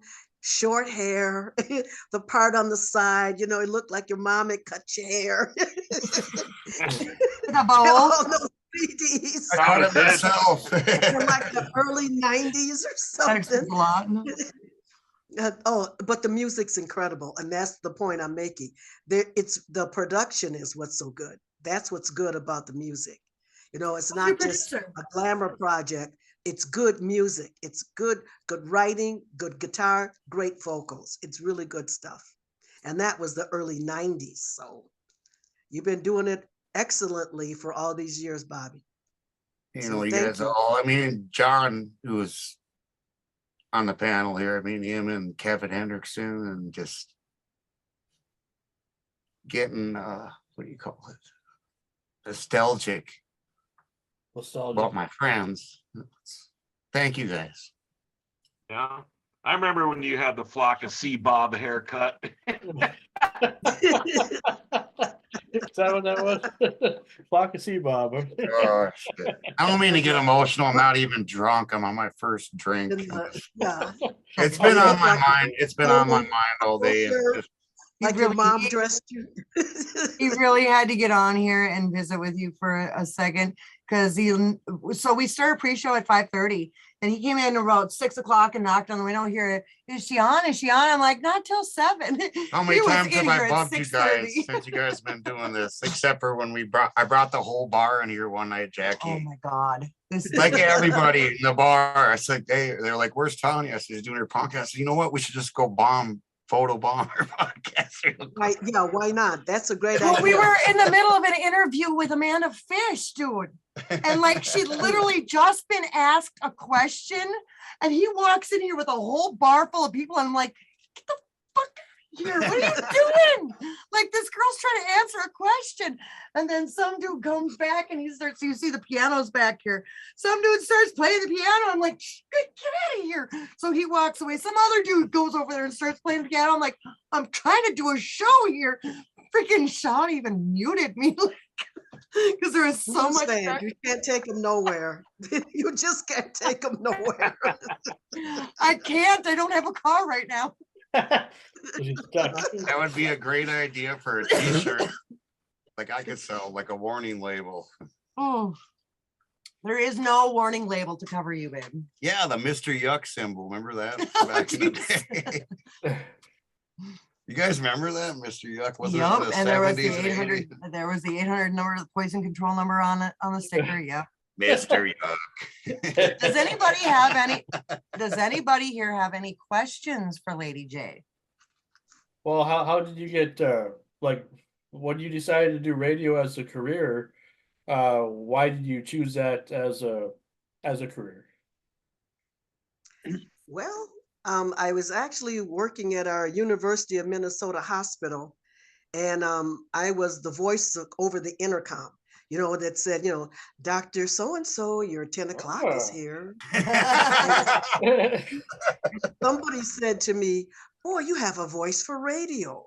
And so we here in Minneapolis, I'm in St. Paul, but in Minneapolis, there's it was a broadcast entity called Brown Institute that taught radio and television broadcast. And it was on Lake Street, and it was right by where I went to, where my job was. So I just went into that. I put myself through broadcasting school. And that's At the actually same time, You know, a good yes, if I compliment, can, I 'cause- got my story's kind of similar. I yeah, was always into music, and I worked at McDonald's in high school, and it was like, "Hey, welcome to McDonald's. Can I take your order, please?" And I got accepted at a radio and television school that we all heard about Brown. Our teacher was a Brownie. That's what we called him. He graduated from Brown. yep. But Yep. that's funny how that it all starts. But I want to know, you're talking about indigenous and stuff, and the way your name is spelled. What is your ethnic background, or you know what I mean? Yeah. Yep. Yes. Thank you. My dad is Cherokee. My father, Okay. we don't know much else because my parents have passed. My mother is from Mhm. Indianola, Mississippi. My father is from Nashville, Tennessee. When my father got to be in his 60s, he was trying to collect Social Security, and we could not track down any of his birth information. It just wasn't available. So we tried, me saying we, it's just me and my dad trying to track it down. My sisters didn't have any interest in it And my mom was mad at my dad anyway, so you know. Right, And so right. I ended up at the Washington DC office of the AIM, and they said to me that my dad was born in 1915. He said it was quite possible that there weren't any records kept. He said, but I can tell from your last name, Maddix, it means the Mad Axe, and it's Cherokee. I'm sorry, but that's all I can tell you. I can't tell you another thing about. Okay. I never knew you were from the They said Delta. that it's okay to say, because Daddy thinks he was born in 1915. It's okay to use that as a date because there was nothing that could be verified. Because not only did they not keep those records, a lot of those so-called public records offices burned down on reservations and so forth. So By Right. accident, of And, course. well, I'm I sure. was, that much I was know. still wondering about your first name, the way it's spelled with the Quie, because that's more of a Cajun, French Canadian spelling, and so that's why I was wondering with the whole indigenous thing. But now you talk about your last name, so that's very interesting to me. Oh, okay. Well, my name is Jacqueline, Jacqueline. And I went to Mhm. grade school here in St. Paul. It was a Catholic grade school, and there was two Yeah. Jackies. And so I started spelling my name different from the Jackie, just so the nuns could keep us separate. And so, Okay. yeah, it came out of the Q for Jacqueline, and I just went Jacquie. Look French to me. Yeah, okay. It looked like it Gotcha. went with Yeah. the Maddox. Yeah, That's where I right. Hi, blind dog. G Money, Blind Power. Yo, brother. Yo, brother. Was he in here now? Trying to keep things on track here. Sam, you got any questions? No, I was just told though Why I I had a don't face do for, shows with this guy?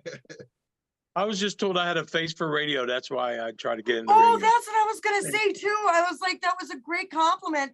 Both you, Jackie, and John getting that compliment. You got a voice for radio, because it is so much better than hearing you got a face for radio. Why do you think I chose radio for all those years? No, it's I just wanna say- More for the imagination. I just want to say I love you and I love listening to you. I mean, you're very interesting. I don't, Thank you. yeah. I Thank just, you, you know, Sam. I'm glad you're on. I had to Screaming go back. Sam. Was Say it. come on, John, give us a little piece, little taste. Go Come on our on. website. It's on the website. On the website, you Sorry. gotta pay So, for yeah. it. He was an incredible artist. He really was. I think he was so underrated. I know, Well, his even though brother- he was so famous, people weren't giving Sam enough credit. His don't. brother Bill loves me. He tells me I'm his brother. I mean, if there's anybody out there, it's his brother. It's me. I mean, he loves me. So I like that. I mean, Bill Roy, we call each other all the time. We always say we love each other. He always tells me, be careful, don't get hurt or not. You know what I mean? Really nice guy. But I never got to meet Sam. I wish I would have, but you know, I never got to meet him. Well, maybe Going you're back- channeling him. Well, back in the day, I mean, they probably heard the story, but me, Bill Kinnison and I, we met at Sturgis, 2005, and we were walking through Sturgis, and people would come up to me and go, "Dude, I'm your biggest fan, and this and that. Can I have your autograph?" And I don't know what to say because Bill's next to me. I'm like, Bill, I mean, what do I do? And he goes, "Dude, if they don't know Sam's dead, they ain't that big of a fan." He said, "Just sign the autograph." So I was signing that. This is my brother Really? Bill. They Really? take pictures of us. Meanwhile, they probably went home and looked up Sam and said, "That motherfucker's dead." Seen a ghost. That's the truth. No, he's not. He's living through you. I mean, that was like the universe telling you something. Oh, I used to do Seriously. some good shows. I used to do some. If you go on Screaming Sam, you just Google Screaming Sam. I mean, you'll Yeah. see all kind of stuff about me. But yeah, I had somebody mad at me. It was my old producer. He took all my stuff off of YouTube. Couldn't believe that. Yeah, so I'm gonna put new stuff up myself. You know, I mean, my TV shows were. I had like internet TV, radio. I was on Fox News. I did a lot of stuff, and Wow. it was a little edgier than this. I mean, we had strippers, porn stars, strippers, porn stars, and stuff like that. But we had Better make fun. a call. Sam would approve. Oh, Sam would approve. Exactly, exactly. Yes, we can. He would. Your birthday. show. That's You what Bill know said. He's what? living through you, That honey. was- That's all. That was common back in the old days of radio. Right, right. When I was at Strippers? I heard in the early years, the one rock station was the only one that had a door that locked from the inside and shades on the studio door because of the crap that went on in there with our morning show. See those. That's what happened at my station. In fact, you talk about Blind Dog, you should have seen the picture of him riding a porn star, both of them Careful, stark he's naked. watching. Oh, yeah, riding her like a horse. He I know he's watching. He There was can't nothing see, he's Is shown. this a family You show? couldn't see anything. It was a No. great picture. But Blind Dog Is this looked a like he family was having show? a Dogs time are of his watching. life. He can't see. He's blind. It's okay. Hey, getting back to Indianola, Mississippi, which parent did you say was from there? My mother. Oh, your mother. She Me and she even Tommy are remembers about- my mother was born in 1923, and so she picked cotton during the sharecropping Yeah. days. She's the youngest of 8 children. She was the youngest of all of them, and she was Wow. born in 1923. So conceivably, her oldest sibling would have been born in the 1800s. So Wow. yeah, she even remembers the name of the plantation that my family were slaves on. Wow. Probably the So, same one. I B.B. know. King picked cotton on. Unbelievable. But anyways, I was getting Yay. back to Indianola. I had brought Tanya there last May. Well, at the same time this year. And I'd never been to the B.B. King Museum, so I wanted to go down there because I had played in Indianola back in 2009 at a place called Club Ebony, and it was like a part of the Juke Chitlin joint? circuit. You know, it was a black Yeah, a owned juke club. joint, a real juke Yeah, I joint. mean they got markers everywhere down there, but that's Ray Charles, Count Basie, Albert King. Well, I always thought that was fascinating that Albert King was from that same little town of Indianola, and BB King, Riley King, but we're not never related. But I remember Mama says she remembers him. She When I was- remembered him. when I was BB in King. Indianola, when I played there the first time, I remember seeing they had all the survey stakes out for that museum, and everybody down the Delta was talking, well, they're building BB King and he's still alive. But no, it was interesting to go there. If you haven't been through that museum, it is the best museum music wise I've ever been in, and I've been in all of them. It is great. And Really? I didn't even know he was buried there. But at the end of the tour, you walk by his grave. It's pretty. Oh, I didn't know it was marked. I thought it was unmarked, so somebody wouldn't steal stuff, It's so crazy. So we're in this museum. Okay, I gotta tell you, I gotta tell you this. So Tell we me. go through this museum and we're looking at all the little displays on each side, and we get to each room, and we get to this one room, and there's like a little door off to the side. Like there's this main path, there's this little door off to the side, and Bobby's like, what's that over there? So we go through that door, and there's like this bus and this car and stuff. And we're like, oh, that's cool. That's cool. We're glad we went through that door. And then he's like, wait, what's that door over there? And like, there's people walking past us on the main path again. And we go through this door, and he's like, what's down this path? We go down this path, and that's where his freaking grave was.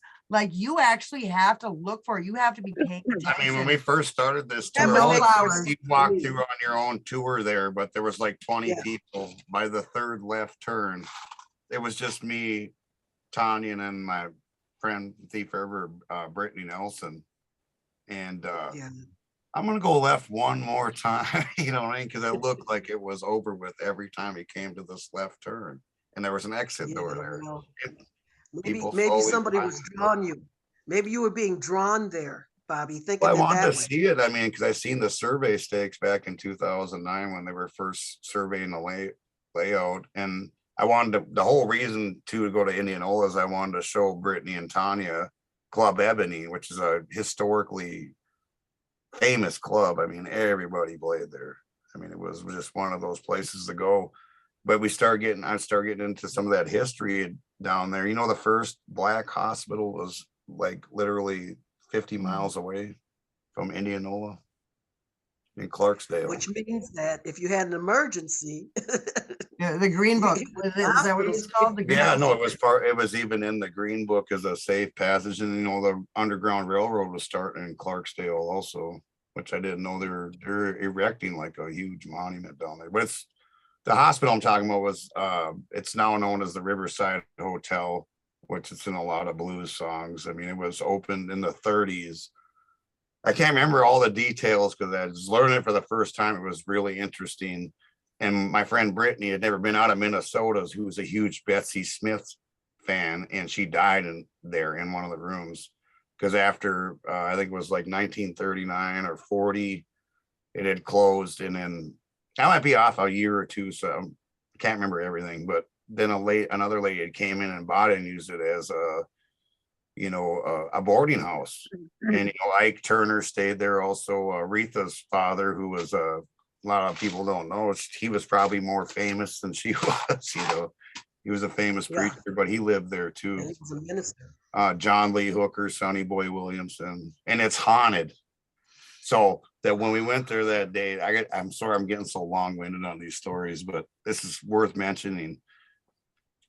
The guy from Quebec is actually the owner of the property, and they do these tours. And then I just learned about this Rumble thing and seeing how all this indigenous stuff is connected. It really is. It really opened my eyes and made curious enough to look around. There's this huge photograph I've never seen. I went and looked it up when we got home just to see if it was out there, but it's the only copy is in that place, but it has her holding 12 eagle feathers. Yeah. I just thought that was interesting. Anyways, the day before Tina Turner died, went to Ike's room. We were there like the day before she died. Could not open this door.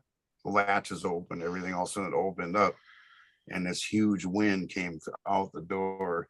And I looked, and Tony was bugging the curator, the owner of this place. And Brittany was standing there. She goes, "Yeah, let's not talk about that."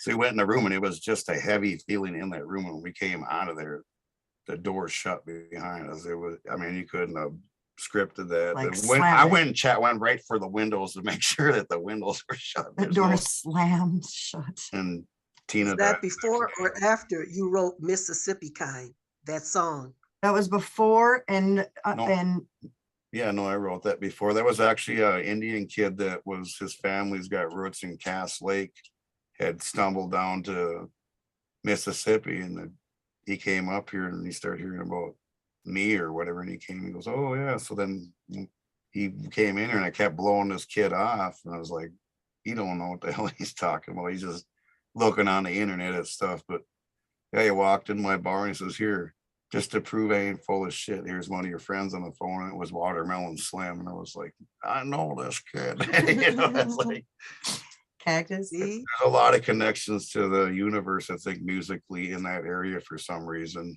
I mean, it's sacred ground. I mean, music. He forgot a It's big music. detail about this Ike Turner story that he was on about. Was it the next day that Tina died? Yeah, no, I've been saying that. I said like, Yeah. Yeah, I caught that. I don't know, Bobby, you're just a ghost magnet. serious. I had a friend. You've been here, huh? I'm not gonna. Yeah. This is the last story I'm going to tell, but about Clarksville. There's so many of them. But one of my friends, Jesse Hansen, and came with me down there one time, and I was telling everybody we stopped. You might even have met him. We went to the Shaw's Jam. We went to another jam in another city, and just jam hopped all the way to Mississippi. And I was telling everybody I met, I was like, when we were kids, we used to ride skateboards, and we used to pretend we were the monkeys because his dad had like a guitar and stuff. And we were walking around Clarksdale down by the crossroads, and Jesse's like, "Look, there's a record on the ground."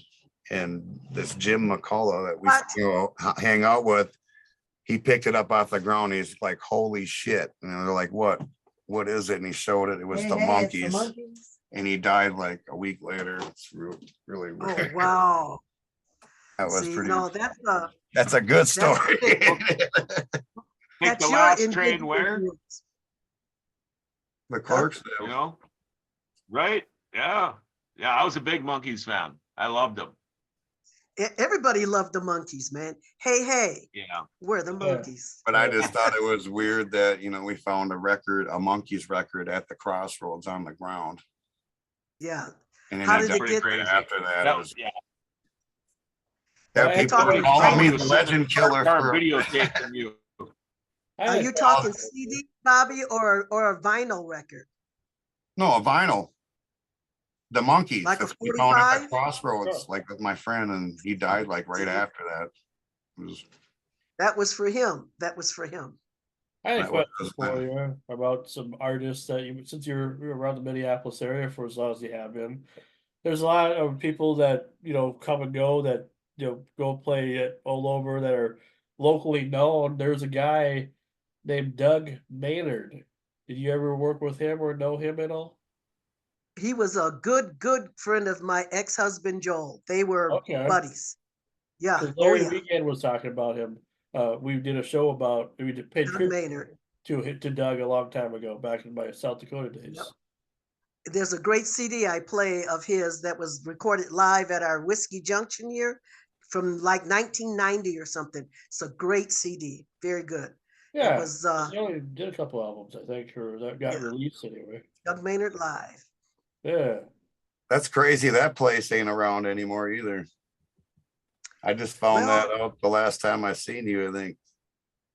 Yeah. Well, it was all, it's again, it's club owner stuff, when somebody got overserved at the club and left and had a car accident that killed somebody. And the whole thing, the lawyer of the person, of the family of the person that was killed, put a lawsuit against the Whiskey Junction. And even when they tried to sell the place, that lawsuit followed the club and it just killed it. They had a lien on it. Yeah, It just killed it. that's too bad. It's That's too why I leave one apartment always open here, because I'm always afraid of something like that happening. Yeah. I've been a nervous And- wreck Yep, for we 4 need years. somewhere for people to swap. And well, if I remember It's not like correctly, you could take an the- Uber from Macintosh. that may be how I get up there at the end of the month. I don't know. I might have to Uber up there because my vehicle won't make it. So I'm waiting for Bobby to come up with a very excellent way for me to get up to Macintosh. Well, I gotta go to Fargo to pick up Lori, so I might have to come and get you a day early That on works that for me. Thursday. That Then I works for can me. hit it. Then I can hit up a jam on Wednesday night. I have a jam on Wednesday night. It would be my jam. Yeah. Bobby, They're did at you Shaw- hear me? Is it Yeah, at I started, Shaw's? no, I started a jam. I have a jam on Wednesday nights. do you remember Ornella's? Where? Yeah, of course. You didn't hear me. It's downtown St. Paul. Where at? It's called, get this, it's a stupid name. Jackie's Peg Leg Latin Caribbean Bistro. It's all Yeah, me Hispanic, at Bistro. all Hispanic with a pirate theme. So it's like Latin pirates.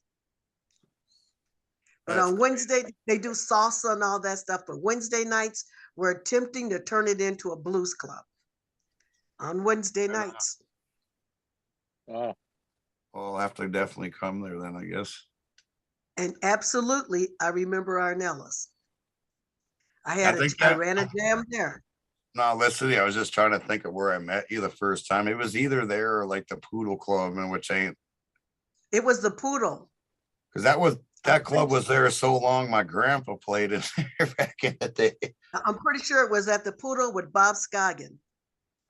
Yeah, and Big he ended time. up coming up here and playing. I think it was like 3-4 years ago, or right when I first got this place. Bob is playing bass for me at the jam. He's got one leg, right? No, that's a different guy. But that guy was at the Poodle all the time. John Borofka, that had to have his leg because of diabetes, had a leg amputated. Yeah, because my grandpa used to play there back in like the 50s and 60s, I'm sure in the 70s. That's how long that place was there, though. It was there for And quite a then the decor never changed. Yeah. It never changed. Stayed like that from the Or the 50s and toilet 60s. paper roll. All right, you guys are gonna have to video chat later. Okay, okay. Does back anybody on else have any track. questions? No, I do. I have a question. Oh, perfect. Can I ask a question? I Absolutely. want to ask Sam, I mean, I know you look like Sam Kinison, but how did you get started doing that?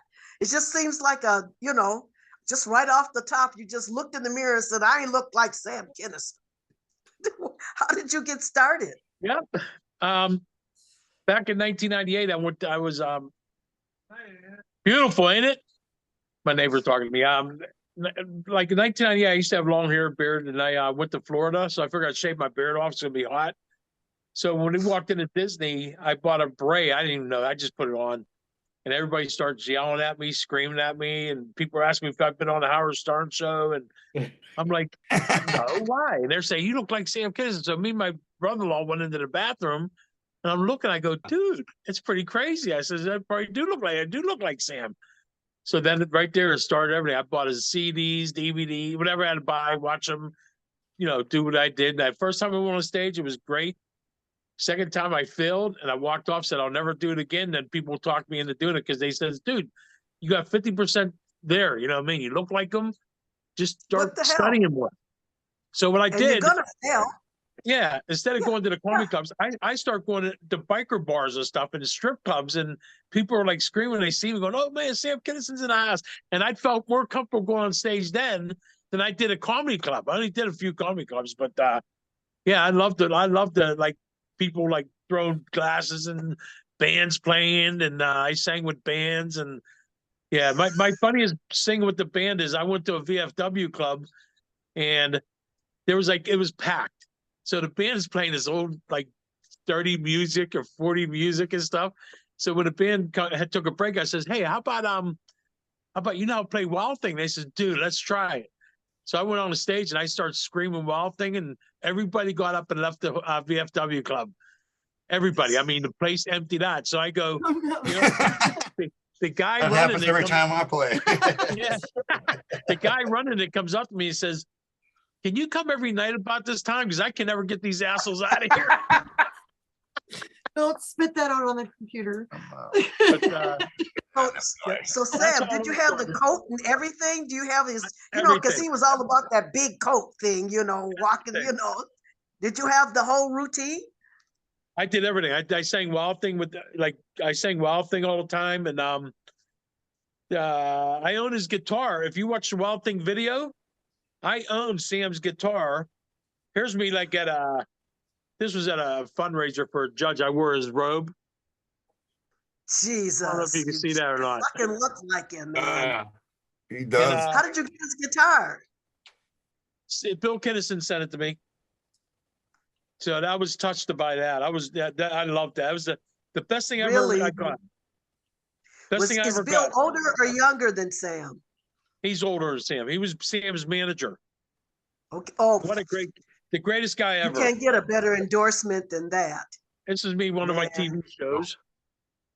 Jesus. I was on a TV You show look like, you daytime. just look like a younger version of him. Yeah. This is Bill right here. We both got tattoos of Sam at Sturgis. I don't know if you can see it. Yes, I can. Jesus. I had So fun. he feels like he got his little brother back. He feels like Yeah, he's got his little brother back. When I was with him, like he calls me John, but when I was with him, he always called me Sam, and he goes, "Dude, I'm sorry, I keep calling you Sam because you just remind me so much of Sam." He said, "You got his walk, everything." You know what I mean? I says, "I don't try to. I mean, I didn't try to act like Sam around him. I just couldn't help it. I look like Sam. I mean, I did look like Sam." So, yeah, that's how it all happened. But singing with the bands, I had the blast doing that. That was the best. You know, Think of it sing like with this. bands and stuff. He died What's that? he died so prematurely that perhaps just think this. Perhaps he's back. You know what I'm saying? He's imbuing himself in you. never You're know. living what he couldn't do because it was like a shock. It was premature. Yeah, So but he wasn't done. well, And people he's said living through you. if Sam died on like a drug overdose, they wouldn't even think nothing about it. They'd be like, like Right. everybody else that died overdose. But the way he died, he was clean. He's just got married 5 days before. He hasn't been doing drugs or drinking, and he gets hit by a drunk driver head on.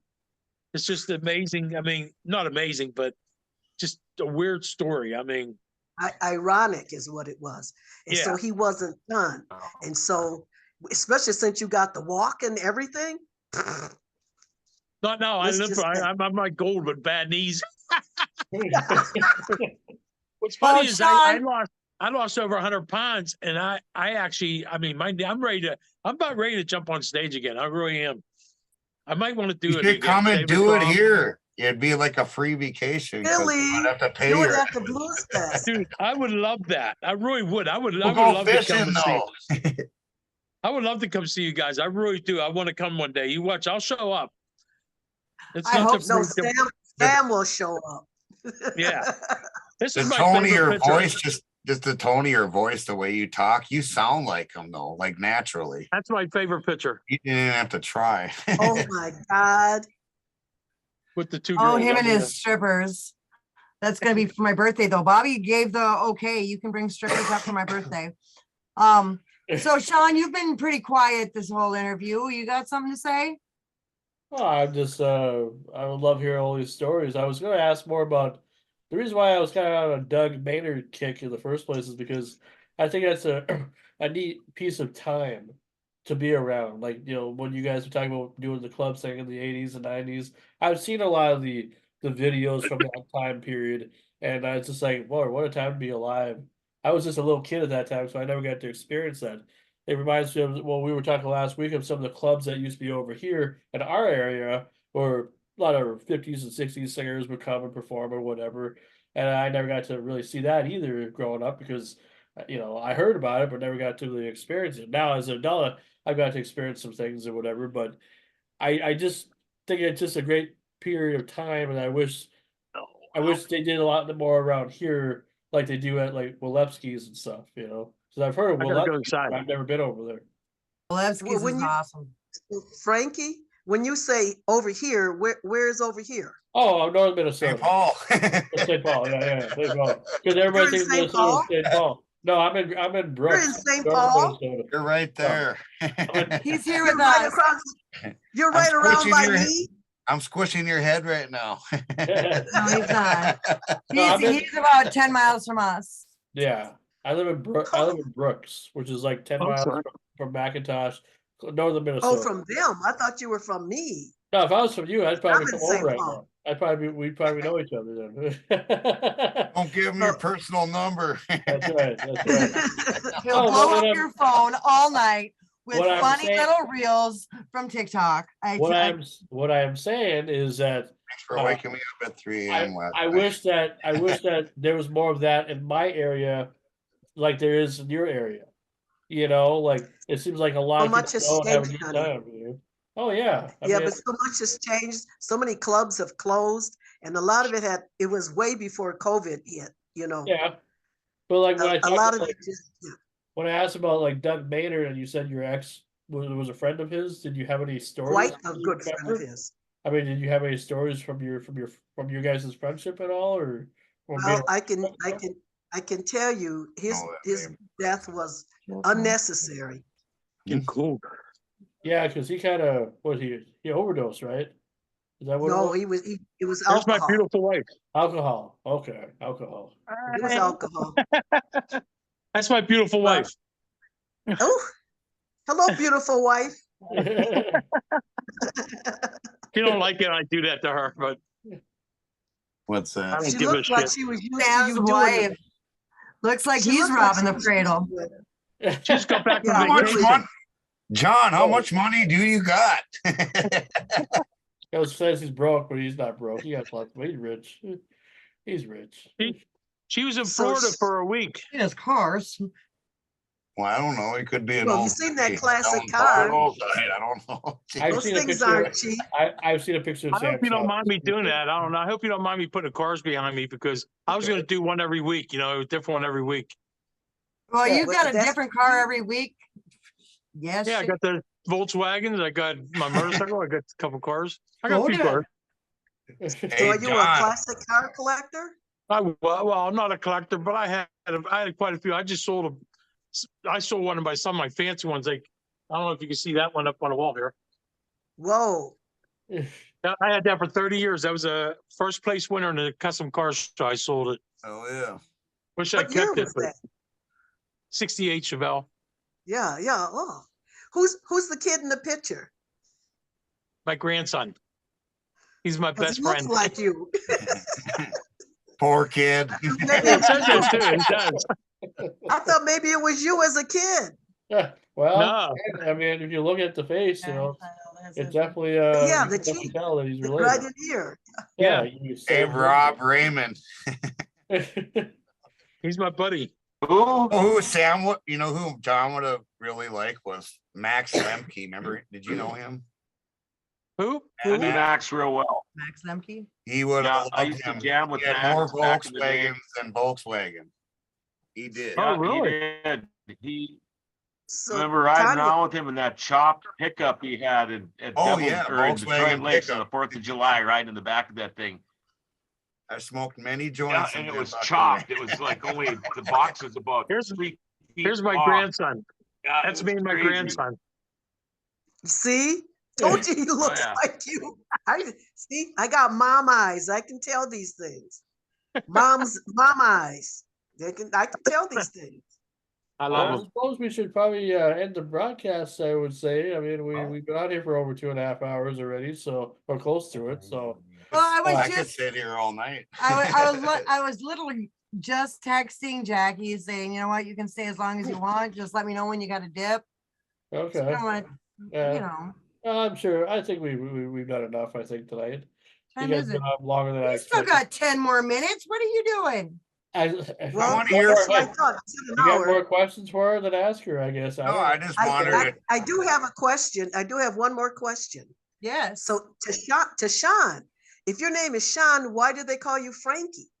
I can't Frankie even Five Aces. begin to- Say that You again? know, it's an old nickname that I had from when I was like 5 or 6 years old back in like the 1990s. We had in my little town of Greenbush, we had about what was it, 1990 or 1991? There was they brought us a racetrack, and we never had a racetrack in our town before, so that was kind of new. Everybody was getting involved. So the first a couple of years they wanted to do like demolition derbies. So everybody around the area would get cars and paint them and create what type of cars they want. Well, I had some neighbors that were doing this, and I came over to their house a lot, and they said, "Well, we're gonna write your name, but we're not gonna call you Sean. We're gonna write the name Frankie." And I was 6 years old, so I didn't know what the hell they were talking about. I just went along with it, and then eventually, growing up in a small town, everybody knows everybody. The name kind of passed around. I didn't like it at first, but then I got used to it after a while. I didn't realize how really a cool name it really was until later on in life. It's because not cool. Oh, it's cooler than Bobby. It's cooler than Bobby. Damn it, Bobby. Anyway. Damn it, Bobby. Little Bobby ain't cool either. And it's Frankie with a Y. Well, it's Everybody funny thinks it's because with an I or KIE or Oh, whatever. I was spelling with the IE. It's with the Y. Okay, Yeah. excuse me. It's like The IE is the female version of well, it. it's Like it's Johnny like and Frankie. it's Okay. like a stage name, but it's like it's like a 50s name. I love stuff from the 50s and 60s. It is. It is. Also, Like I Frankie had that. Valley. Yeah. I So got yeah. So that's where that's from. But which one do you prefer? You prefer like Sean Frank. or Frank? I like Frankie. Okay, not And we all Frank. got Frankie. nicknames. We got Mama T's a nickname for Tanya.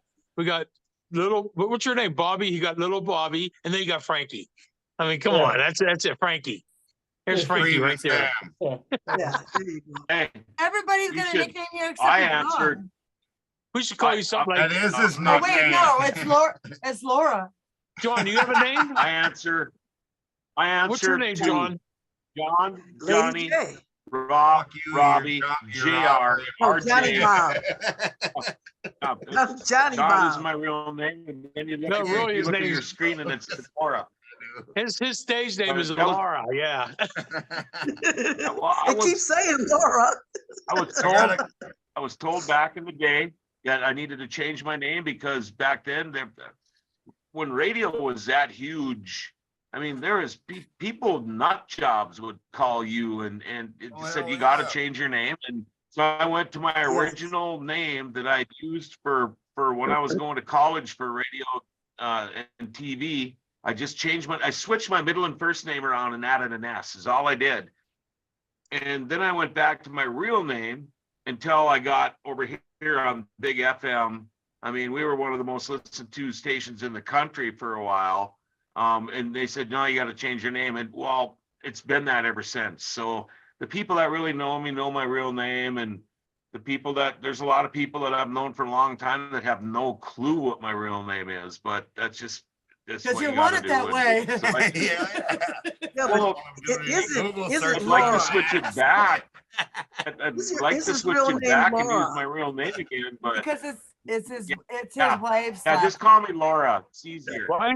Hey, Yeah. John, Oh, why do I you like why do you Laura. spell your Cuter than he is. I John, stole why do it you at the spell your mall name? the other day. Like most men's women. why do you It's spell your name What'd you say, Sam? Jon? Because that's how Why my do you middle spell your name is name really spelled. Jon? My real name is, I can't believe it, I'm saying this on here, but my real name is Robert John Raymond. John, Okay. Jon. Robert. That's the way it was spelled. I just switched John. you said Robert, RJ. added an X. Your dad My was a bar's John actually Wayne named after fan. me. My Robert bar's John actually Raymond. Johnny's Bar, JONNYS bar. That's after my son. My son likes JON. I don't like. I like JOHN. Well, believe it or not, I'm a Métis. I'm half French Canadian Indian. My mom was a full-blooded German. My dad was a full-blooded French Canadian Indian. I mean, at the holidays at my great grandparents' house, everything was spoken French. And I guess JON is a common thing for the French Canadians or the Métis, and so that's how that all came about. I mean, you tell people Jean-Pierre. I'm half native and I'm blonde haired, blue eyed, you know, but my sister, on the other hand, is darker skin, dark hair, brown eyes, but it's just the way it goes. That's Yeah, good No, I story. platinum. Jackie, did you have any Uh-oh. more questions for anybody? Because I know Bobby. He still has more to say. Just for a second, we've got another 6 minutes. All right. Well, I know you're always All so right, Bob. accommodating to everybody. Every time I met you, no matter where I found you, you're always so accommodating and trying to put people first. Because I was just fascinated by the Indianola thing. So I mean, honestly, I know you and I've known you for so long, but you're always like, hey, Bobby, or, you're always you're never talking about yourself. I'm just curious, what was your first favorite group or favorite singer? If I can tell it quickly, I got a great kind of a blue story. We grew up in St. Paul. The place where we grew up is now the Martin Luther King Center. But as a kid, we lived downstairs from our landlords and they lived upstairs from us. And at that time, it was just my older sister, me, and one younger sister. It was 3 of us out of eventually 6 kids. Mom and Daddy would put us to bed, and me and Peggy's bedroom was in the back off of the kitchen. And late at night, I could hear this music coming through the upstairs.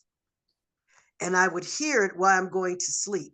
And as I got older, I realized it was Albert King.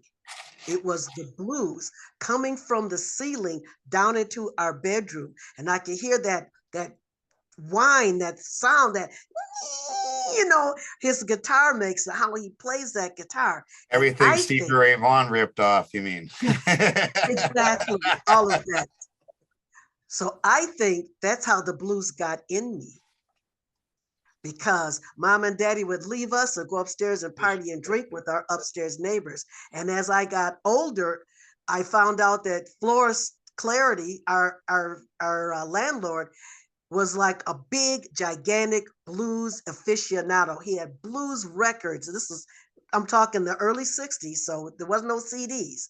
Everything was on vinyl. He had blues all over his house. And late at night, putting me to sleep was that sound of that guitar. And them walking around, dancing, people laughing, drink glasses clinking, and the sound of that guitar coming down from the ceiling down into me as a kid. That's what I think happened to me. You, I love the is blues. that why you were so in love with our place when you were here last year and walking around and seeing all that vinyl all over the place? I really liked your little apartment that's upstairs over the club. I was Oh, there's thinking this is vinyl up there too. Hanging on this the is wall. but this is Apartment one is genius. rent out. Apartment one is rent Yeah, out. but that's genius because you always have a place for touring acts to stay. That is just Yep. genius. Yep. There you go. Oh yeah. I was Or- trying to think ahead for the first time in my life. Or for people from out of town, friends from out of town that want to sit here and spend money and drink all night and don't want to have to drive home. That's right. And They I can got an stagger right apartment up where there. I got a piece of carpet you can pull up in the bar, like Yeah. we got It's, you. it's genius. Yeah. You remember the old, Thank you. I mean, I know you remember the old Baloo Saloon? Yeah. Oh, yes, on Western We with the talk face on about it. it. Tanya's only been, she's never been to the other one. That's okay. It was never vacuumed. It was never cleaned. And a set of stairs they just went straight They were up and down. treacherous. We know he's gonna be there. He's trying to plan a ride, but Sweet Paulie T, I don't know if you remember him. He used to play with, well, everybody Corey Stevens or Paul Testa. I'd have the to see his face. Hammond B3, the Hammond player. Yeah. And I remember we got booked for a gig there, and they're like, "We're gonna play there." I said, "Well, you better have like 6 bikers to carry this Hammond up them stairs because those stairs were brutal." It They was were easier murder. going off the fire escape out the back door than going out the front door of that Those place. stairs That were was- horrible. And And the I know ceiling you, leaked. No, the roof leaked. Only on do you top remember where the Cool- stage was, so you had to like position your amp up on the stage in between the raindrops dripping from the ceiling of that place. It was horrible. you remember Cool Breeze Brown, Dave Brown? He I- got his equipment stolen from there Wow. because of those What? straight up and down stairs. Well- He put his stuff at the top of the stairs after the Solid Cinders got through playing. And he went back inside to get paid, came back, his stuff gotten ripped off them stairs. Who would have climbed all the way up there? But he had his stuff sitting there. They stole his stuff right there. They were big guys because those stairs are brutal. They really are. Yeah. Oh, they you were know what? brutal. Carrying shit. Lady J, I really want to make sure that you want to be on here again because I don't know about the rest of you, but I think this has been a really entertaining evening. Not just because little Bobby made a cameo, Oh. but See, Sean, that's why I got that top hat, Jackie. I gotta keep my head up and some when it gets big. She's That's a big head. Yeah, that's but it right. suits you. that's my daughter Looks calls like me. a If you go Batman back- hat. if you look at this live video on Facebook, you can scroll back and you can see where my daughter, my mini me is watching, and she says it's Mama T, and then the next one says, and big head. John, I'm gonna let you close out the show. We got like 60 seconds left. All right. Well, okay. I didn't know we're on a time like deal here. When did that start?